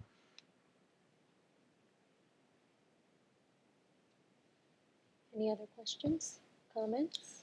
Josh, I just have one quick one. The capital reserve, $1 million, year 9, at year 10 it self-destructs. Yeah. So we've been thinking about how we're going to use it. Health and safety and facilities, you highlighted. How are we ultimately coming up with that decision? I think that's a great point. So we'll be making a recommendation to you at a future meeting. But since we have committee membership that composes the board, you'll be involved in that process along the way. But by the time we present Mario Martinez's presentation, that will be fleshed out further. Okay. And it's year 9, so if nothing, or you assume we're using it this year? I assume that we'll have a proposition this year and expend the funds next year. Got it. Thank you. Josh, you mentioned and Christine, the strategic goal of reducing the amount of fund balance for appropriating every year. Can you expand upon why is that? Why are you trying to reduce the amount of appropriated fund balance? Yeah, so we see the trend of our fund balance and our reserves increasing over time. We can't predict what the future is going to be. If we have a budget that is reliant or expecting to be balanced by a significant portion of fund balance, if we start to see some budgetary issues, it would be very difficult for us to absorb that into our budget because we're relying so much on spending our, for lack of a better word, our savings account each year to absorb whether and pick an issue that might occur that would cause us to have to allocate some of those funds in a rainy day. So we want to be really fiscally responsible with that and not plugging, for lack of better, the budget with that number because it'll be very hard to pull that back should we have to. And did you say that prior to 2020 we did not appropriate fund balance to support our budget? We were appropriating more of that prior to 2020. Okay. So there was an increase over time. If you look at that graph of sort of, it's inverse to the graph Right. that's occurring there. So Right. the years we're appropriating more fund balance, the reserve bars were going down. The years less, it was going up. What is best practice? Is best practice to appropriate 0, or is it to appropriate a number that's in between 2.7 and 0? Yeah, I mean, best practice really is to look to see where you are at the end of the year and say, okay, for the following school year, how much are we holding too much money onto as we're predicting in our long-term financial plan, and should we return that back to the voters? I don't think there's no situation for our specific school district that allocating 0 is appropriate, Yeah. but 2.3, like I would personally like to see that steadily going down to a place where if we do need to appropriate more, around like 1.5, that would be appropriate to me for our specific school district's financial situation. Okay, thanks. And you said around 1.5 would be a nice goal to get to, if I heard this correctly, to make us more secure against the risk of uncertainty either in revenues or expenses. Yeah, that's where I would like to see in our current fiscal situation. Right. And how much progress have we made towards that goal? We have made pretty significant progress towards that goal. And by lowering the reliance, we've been able to pull into the budget from when I started in this position from 3.5 all the way down to 2.3. So we've been able to move 1.2 million back into other revenue streams and not appropriating that fund balance. Okay. Under your slide for known budget factors, you listed enrollment. I'm curious, what's the source of our enrollment projections? Because I thought I remembered last year hearing that the enrollment survey was performed sometime in the past. Do we have an updated set of enrollment projections? We do, and we can send that to the board. That would be we had one terrific. done within the past 5 years, I believe. So Okay. we'll send that to you. We could send that. Yep. And then with the new housing that Alyssa mentioned that contributed to that growth factor, what are we seeing in terms of students enrolling or registering from that new growth? We have 17 students have registered with the school district, 4 of them being in pre-kindergarten. And that's how many homes are there? We'll have to come back to you with that. Yeah, we'll get back to you with that answer. Okay, because with that answer. seems to me like it's something that's somewhat unknown potentially, how many students might be entering from those new homes. Yeah, so from what my understanding and from us talking to other people, most of them are 1 and 2 bedrooms, so that the space isn't there. So there are some 3 bedrooms where we're seeing some families moving in, I would need to find out exactly how many are occupied at this point, and how many are still unoccupied to see if those families have children coming into the district. But it's been pretty steady for the past 2 years of the number of students enrolling in the school district. Last year, we were at 14 students, and now we're at 17 in 12 months. Okay, you're saying an increase of 3 over the 12 months. Right, and there's been a significant increase of the number of homes that were completed over that time. Okay. It hasn't had a significant impact on our enrollment. Okay. As we would have been, as people might have anticipated based on the number of homes that you see there. Yeah. Right, So- and I also want to say those numbers are well distributed over K-12. So we're not seeing a large number of those students, let's say in one grade level, than the others. There's an equal distribution across. All right. I want to take back that I'm going to wait till next time because now I thought of a question. So how does that impact the taxes? Because I know that there's a different way when developers, they negotiate certain things, and then does that,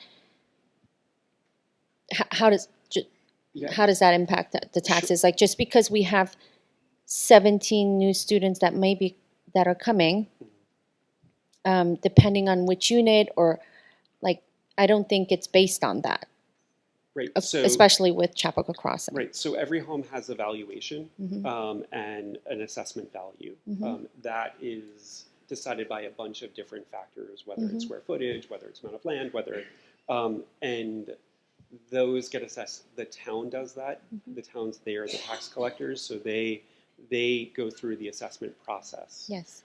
We get the total number, right, of the entire town. Yes. So because those homes are built, they're now being assessed, they get added to the tax rolls, so the total assessed value increases. The OSC says it's about 1.4% this year is the total. So then when we propose our tax levy, that gets divided by the assessed values. So the entire pie has gotten bigger, so each piece of it gets a little bit smaller. Thank you. What is the approximate cost per student for our budget? So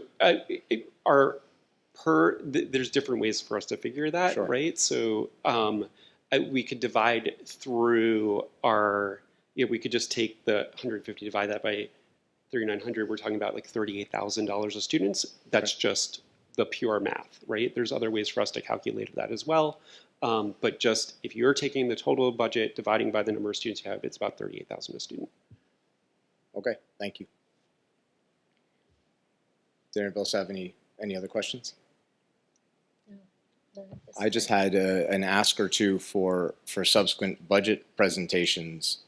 When we look, is it possible when we receive the presentations on the particular departments, I believe in past it's been common to see the prior 2 years budgeted and actual, but I find that hard to really evaluate the trend in how our spending is changing, and I also find it hard to, on the fly, try to account for inflation. So my ask, and please tell me, if this is feasible and what the workload is like, is it possible to extend to a 5-year look back, or a 3, tell me what's reasonable, and to adjust the numbers or provide another line with the numbers adjusted for inflation, normed to today's dollars, so we can really see, are we spending more, less, or the same in each of these areas? That's a good point in terms of looking back previous years, and I've requested in the past to go even further, and not every department, but certain departments where I felt like I needed more information. I've requested even before COVID, because if we go back 5 years, it's like right around COVID, and things were very different during COVID. So to go like 7 years or even 8 years. So looking back, and I'm not saying that we should do that for every department, but that's just something to be considered. And we can always request that if we feel like we need more information. I had 2 other asks regarding the future budget presentations relating to staffing and the facilitating connection between our staff and students. I'd like to know where we've reduced or added positions over the years, and is it feasible to produce some kind of report showing where we've either added or reduced positions with a brief description of the reason and the justification why? Is that something that seems feasible? Yeah, all is feasible. And the one last ask I have is... And then, Tim, Yeah. you're talking about instruction. Yes, Okay. instruction. Yeah. Thank you. And for the class size projections and also historical data for the current, I suppose, current class sizes, for K-8, certainly the average is fine because we're taking the building cohort and dividing it equally. I would, though, like to see the class sizes also as of August 1st, because what I'm thinking about is how effectively we're able to identify all the students who are going to be registering, who we could have known about by August 1st. Obviously, if people come here after August 1st, there's no way we could have known. But I'd like to get some insight into, as of August 1st, are we identifying everyone who's going to be coming here? Or are there some students that we're not identifying, and maybe with some other work we could know about them to then make better, more informed decisions about classes? So for us, August 1st is the deadline to add a section for the CCT in their contract. Yeah, So we'll be able to show what our enrollment was August 1st and then what our enrollment was on the first day, and you can see the gap between. that would be, Yeah, we can that'd do that be easily. fantastic, thank you. And then at the high school level, since the courses are not divided by cohort, I'd like to see, instead of average, can we see median class size and just a list of any classes that have 25 or more students in them, if they exist? Yeah, we can pull those numbers. Thank you. Class size maximum at the high school is 28. Just so Understood. everyone knows. Okay, but not a problem. Thank you, that was That it. is very doable. Thank you. Anything else? Okay, so just for our calendar, our next presentation will be the recommended budget on March 4th, and then we will start meeting every week.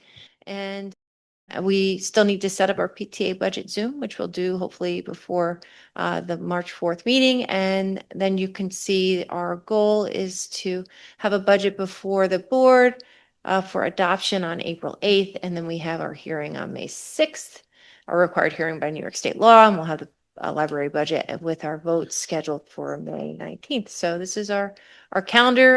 In the past, we have made adjustments based on, the will of the board, and so we can do that at any point after the March 4th date where we present to the Board of Education.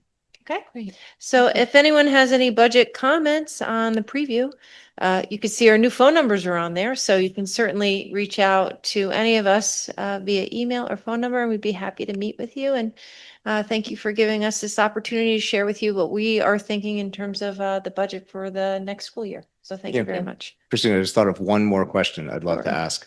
So I know we were talking about trying to reduce appropriated fund balance. Is it possible to do that in this budget? In order to reduce appropriated fund balance further, we would have to increase the tax levy. We pretty much, looking at the other sources of revenue that we have, I don't know if there's much wiggle room in that at this point, but it would be increasing the tax levy or reducing expenditures. Okay. Can you show us some ideas of what that would look like for next meeting, just so we can Yeah. We can absolutely see do that. projections? Yeah, Thank you. yeah. Are you able to do that by next meeting, or do you need more time? The next budget meeting. March. Oh, and, Yeah. Yeah. okay. That's okay with everyone, because I think we should present the budget at the budget meetings, not in between, Agreed. right? Yes, Or we have yes. to change the. Yes, I was no, asking I for just next went, budget I meeting. We have thought plenty next of meeting budget it was meetings. like I mean. 28th, so. Okay, all right, great. Yeah, okay. All right, thank you, everybody, and thank you, Josh, and your Thank you. team Thank you, for Josh. getting us ready to jump into budget season, so. And that is it for the superintendent's report. Okay, great, thank you. So we are now on to committee reports. And I know I've shared mine already under the president's report. Do we have any other committee reports? I think Ms. Dorfman has one, and Ms. Steinbauer? Mine is super quick. I wasn't able to attend the CSF meeting on Monday, but I did talk to the president, and she wanted to remind everybody about the Wizards event. There's about 100, or they sold about 1,000 tickets. So I think it's going to close. They're going to sell a closed sales pretty soon. It's February 1st, and I think most of us on the board are looking forward to showcasing our basketball skills at the Wizards event. Ms. Dorfman's going to cheer us on. I'll cheer you on. You're 0 for 3, by the way. I have a lot of skills, and basketball is not one of them. It is not one of I mine, can but I tell will you be there. That skills are not a prerequisite. Yeah. By this year. And Also, their spring event at Goose Feather will be Thursday, April 30th, and they are changing it from tacos to dim sum, give some. So that's that from CSF. I am just going to report briefly on Sports Boosters. They had their meeting yesterday, and they would love for me to give a little plug about their fundraiser, which is on Monday. They are going to Yale to watch the Yale basketball game. One of our Greeley grads, Nick Townsend, is a senior now at Yale playing for their basketball team. And so the game, they've sold 110 tickets so far to go to Yale and watch Nick play and cheer him on. And if you do want to buy tickets, go to the Sports Boosters website and also wear your Greeley wear or Newcastle basketball youth or any town supporting thing or Yale supporting stuff to go and sit in one giant section as a town section that we've bought. So we're really happy for one of our graduates to be having such a successful career at Yale, and they're excited to cheer him on. I think the tickets include pizza also in New Haven. Oh, Yes. I think you are right. I think that's Yes, and I think Nick is a great player, but that's a real draw yeah. also. And I believe for the younger kids on Newcastle youth basketball, they're going to do a tunnel high five where as the team comes out, they get to high five all the Yale players. So Yes, there's Really? the That's tunnel, they organized a tunnel event where we have our students, yeah, they can do the high five. yeah, line up and all the Yale players I'm will gonna- come and high five them. So that's really You're gonna be in cool. there? In that tunnel. Yeah, we're coming. So, it might just be for Great. children. Oh, shoot! But I didn't realize that New Haven was known for their pizza. yeah, I mean, I've heard it before, but I didn't realize We'll have to take a field trip. it was I think I found out last go? year. One of our Carpool? food tastings might have to be in New Haven. But yeah, so That's why they're doing it. and also I just Dude, mentioned it's that like doing it. Jamie Block mentioned on the Horace Greeley Athletics website, you can find all of the dates when all of our sports begin. So I did mention the dates for fall sports that are not our department. The section determines when sports start, and those dates are up on the Greeley Athletic website for anybody who missed that earlier. I was at West Orchard today for the rollout of the sweet potato soup. Met with mixed reviews, I must say. Some of the youngest learners that we have really loved it. Some of the fourth graders not as impressed. I personally liked it, although drinking soup out of a shot glass with the beard length that I currently have was a little bit tough for me. But I thought it was tasty, and I think it's a great idea. And I think Roaring Brook is doing it next Wednesday, followed by Grafflin, followed by the middle schools. So we're trying. Yes, I'm We're going to trying. attend a few of those as Yes. well. I can't wait. It's fun. I was so bummed to miss it. I need a little more notice. Yes, there's Yeah. more food There's tastings. a lot of soup available.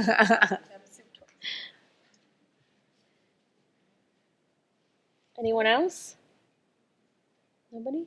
Oh, did you want to say anything more about the Oh. CPTA executive session? Oh, yes. meeting? You mentioned earlier that we both attended that. It was a really great meeting in that, as you mentioned, we share our partnership, and the leadership of all the different school PTAs is able to talk to Dr. Ackerman and both of us about any issues that they might have, and we're able to share out with them things that we're working on. And just, we discussed, for instance, the calendar, which we also have already discussed this evening, but just some of the parameters around how those decisions are made. We discussed things like our phone pouches that are coming soon and some of the thinking behind that decision. And let's see, just some of the other programs that are in the works and changing, and we're just available to answer any questions and to strengthen our partnership. So it was a really great meeting. Thanks for having me. I hope to attend more in the future. I know Matthew was reaching for his mic, but we're also going to talk about it when we have the policy reading. So do you want to say it now, or do you want to wait until? No, I was just going to mention the patches are already rolled out. This was day 2, so Oh, do you have yours on you right now? I actually don't. But, I wanted to see yeah. the pouch. Phones aren't working today anyway. Okay. Okay, so is that all for committee reports? Okay, so public comment period. We welcome public comments, and in respect for each other's time, we ask that you limit your comments to 3 minutes. Board members may be contacted via email or phone. After the public comment period has been completed, board members may have a discussion among themselves regarding comments presented. Anyone for public comments? Nobody. We're moving on to item number 3. Yeah. Oh, okay. Trying to move things along. Approvals and ratification. Can I take 3.1 and 3.2 together? So may I have a motion for 3.1, which are the minutes for the December 8th work session, and 3.2, which are the minutes for the December 10th board meeting? Yes, I move. I'll second. All in favor? Aye. Okay. May I have a motion for 3.3 to adopt the revised 2025-26 district safety plan? I move. I will second. Any discussion, questions, comments? All in favor? Aye. Okay. 3.4, Policy 6085, Purchasing and Bidding. It is a second reading and adoption. Do you want to say anything about? Yeah. I'll move 6085. I'll second. We've received no feedback. Okay. All in favor? Aye.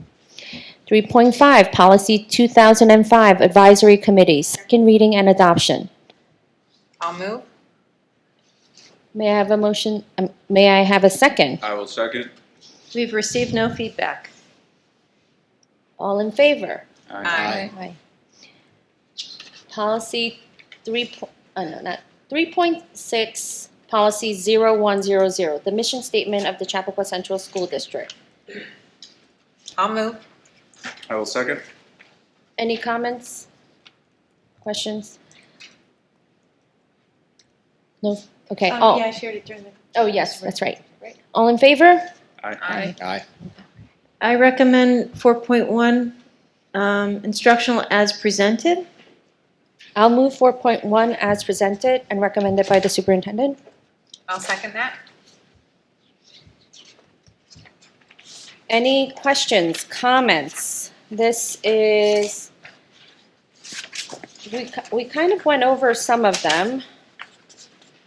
We were talking about the substitute appointments. There's some resignation for retirement purposes, discretionary leave of absence, tenure appointments, teaching assistants appointments, and coaching appointments for the, wait, what is this?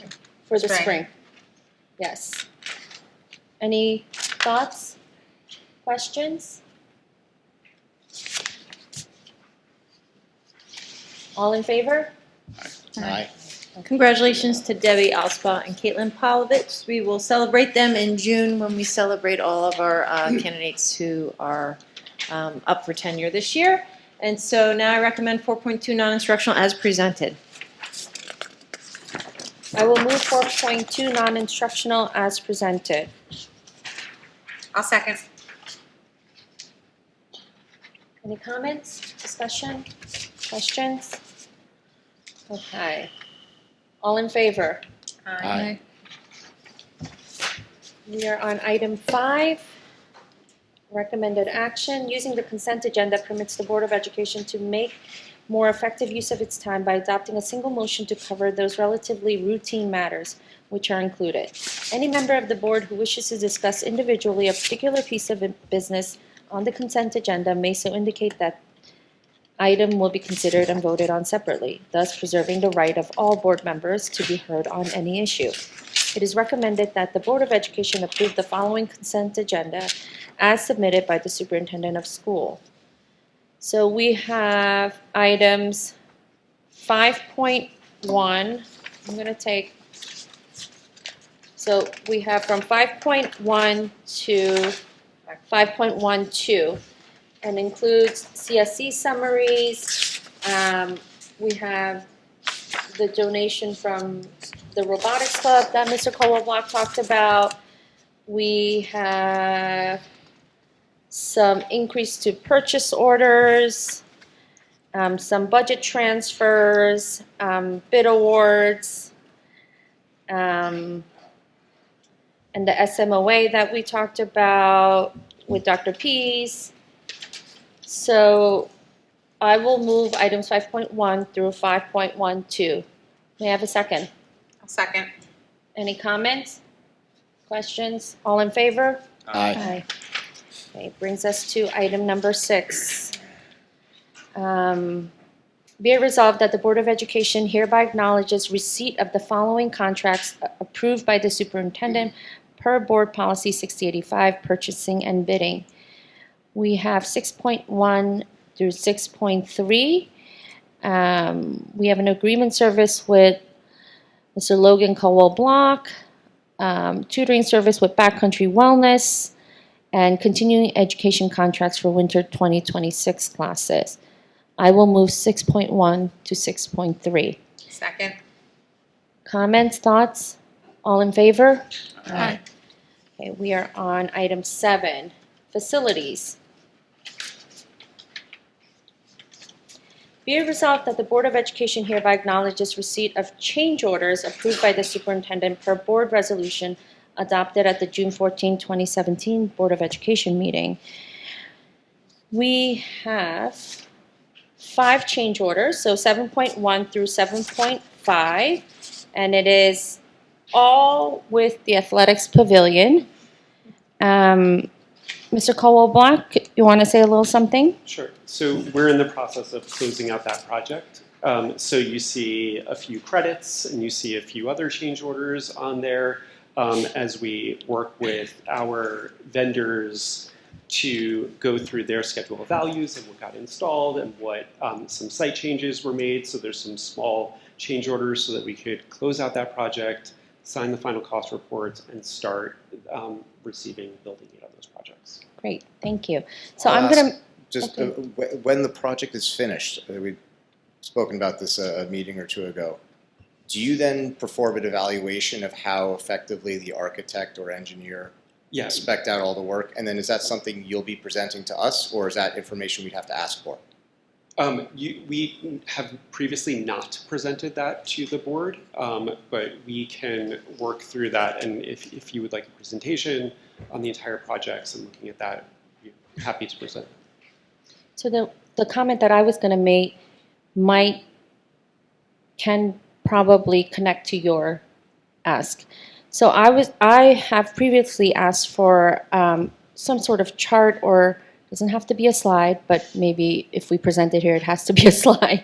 But some sort of chart or some way to show all the change orders to date since the beginning of the project, and then the breakdown of how much more did we spend on each and what was requested, and then, you know, and where do we save and where do we spend more and go over, and the reasons in detail why the change order. I know that I've even thought about, you know, going forward, if there is a change order request, that it gives us a little bit more detailed look on the reasons why. I know you explain it to us all the time, but I would like to see it in writing from the vendors themselves, or the people who are working on the projects and that are asking for these change orders. So that's something that we can, I guess, all have a conversation about, but that, because I think, you know, it's my understanding that if there might be some change orders that we could have prevented, if, you know, I'm not saying all or most, I'm saying there might be even 1 or 2, I think, if we could prevent, if we had done, you know, exceptional due diligence, like in some areas or some departments. So I just wanted to take a look at that, if that's, and that could be one way to kind of think about, you know, how well did the architect, you know, predict X, right? Or how well did the engineers think about Y, right? Yeah, that's just to share, you know, my thinking on it is the change orders, I'm trusting that they were all necessary, and so they exist. I'm less concerned with the justification for each change order and more just the magnitude of them, so that we can evaluate if we think this architect does a good job or not in speccing projects, so we can decide if we want to use them in the future or not. Okay. Oh, I just wanted to say one. Yes. Yeah. So I guess my reasoning for the change order kind of look at is more that you can, the people who know the job and are the experts in that area you might have differing opinions, right? We all, by the time it comes to us and we need the change order, we need it. I don't disagree. I think how we got there is what I want to see. So if we didn't provide maintenance on something that we should have been providing maintenance, and we did not do it in the way that we needed to, and then now let's say we have a leak, and that's persisting and there's a pattern, then that's something that should be addressed. And I think the change orders could show that. Okay, so I'm hearing two different conversations. I'm hearing a conversation that probably would be a work session with the architect, the project manager, our team to go through change orders and the project. Then I'm hearing some things that probably be more appropriate for executive session. And so I feel like maybe the first step is to schedule a work session, and it could be before the regular meeting, to go over the entirety of the project when it's completed. And so, does that sound right to everybody? Mm-hmm. So we'll work on that when we're ready, like when the project is closed. Right. Yeah, So and that then would so be- we'll invite our architect, we'll invite our project manager, we'll be there. We'll have everyone that can answer all the questions from the documents. And then if we need to schedule a session to talk about like contracts, evaluation, and all that stuff, there's certain topics that probably would be exec session topic versus public. So we'll have to figure out what those are at that Yes. time. Sound okay? Yes. Okay. Sounds good, thank you. Okay, we're in item number 8, financials. No, we didn't vote on the change Oh, order. just kidding. I will move 7.1 to 7.5. I think we move it already, or no, we didn't? Oh, okay. I will May I have a second? I'll second. All in favor? Aye. Moving on to item number 8, financials. We have items 8.1 through 8.5. It is acknowledging receipt of the appropriation status report for November 2025, revenue status report for November 2025, treasurer's report for November 2025, claims auditor's report for November 2025, and the claims auditor's report for December 2025. I will move 8.1 through 8.5. May I have a second? Second. Any thoughts, comments? I just want to thank Jonathan Ross and our treasurer for, diligently providing us the updates and the reports every board meeting. And I have one question. I've been noticing it over time. And I know that when I ask the question, it gets answered and there is a response. But there are many things that come up on the claims auditor's report that, I love the way he's organized and he does the recommendation and then the response from the district. But there are ones where there's a recommendation and it seems to be the same ones for different things, but the same recommendation. And then there is actually no response recorded. Is there a reason for that? So usually the ones where there's no response recorded are the ones that are confirming purchase orders. Okay. So those are things that are usually emergency items that expenditures happen, but the purchase order has happened either on the same day or after that, right? Okay. So the response, right? There's usually no response to that because the corrective action is for us to be more diligent, which we have been in general about confirming purchase orders, Okay. Which we have decreased those to Okay. a minimum, but there are still times Always where going there to be, are yeah. emergencies that happen, Okay. that happens. So he is doing an incredible job, and it is his job to report those to the board. Okay. I think maybe then, could we respond by just saying this was, like, if we just note, like, response was emergency or,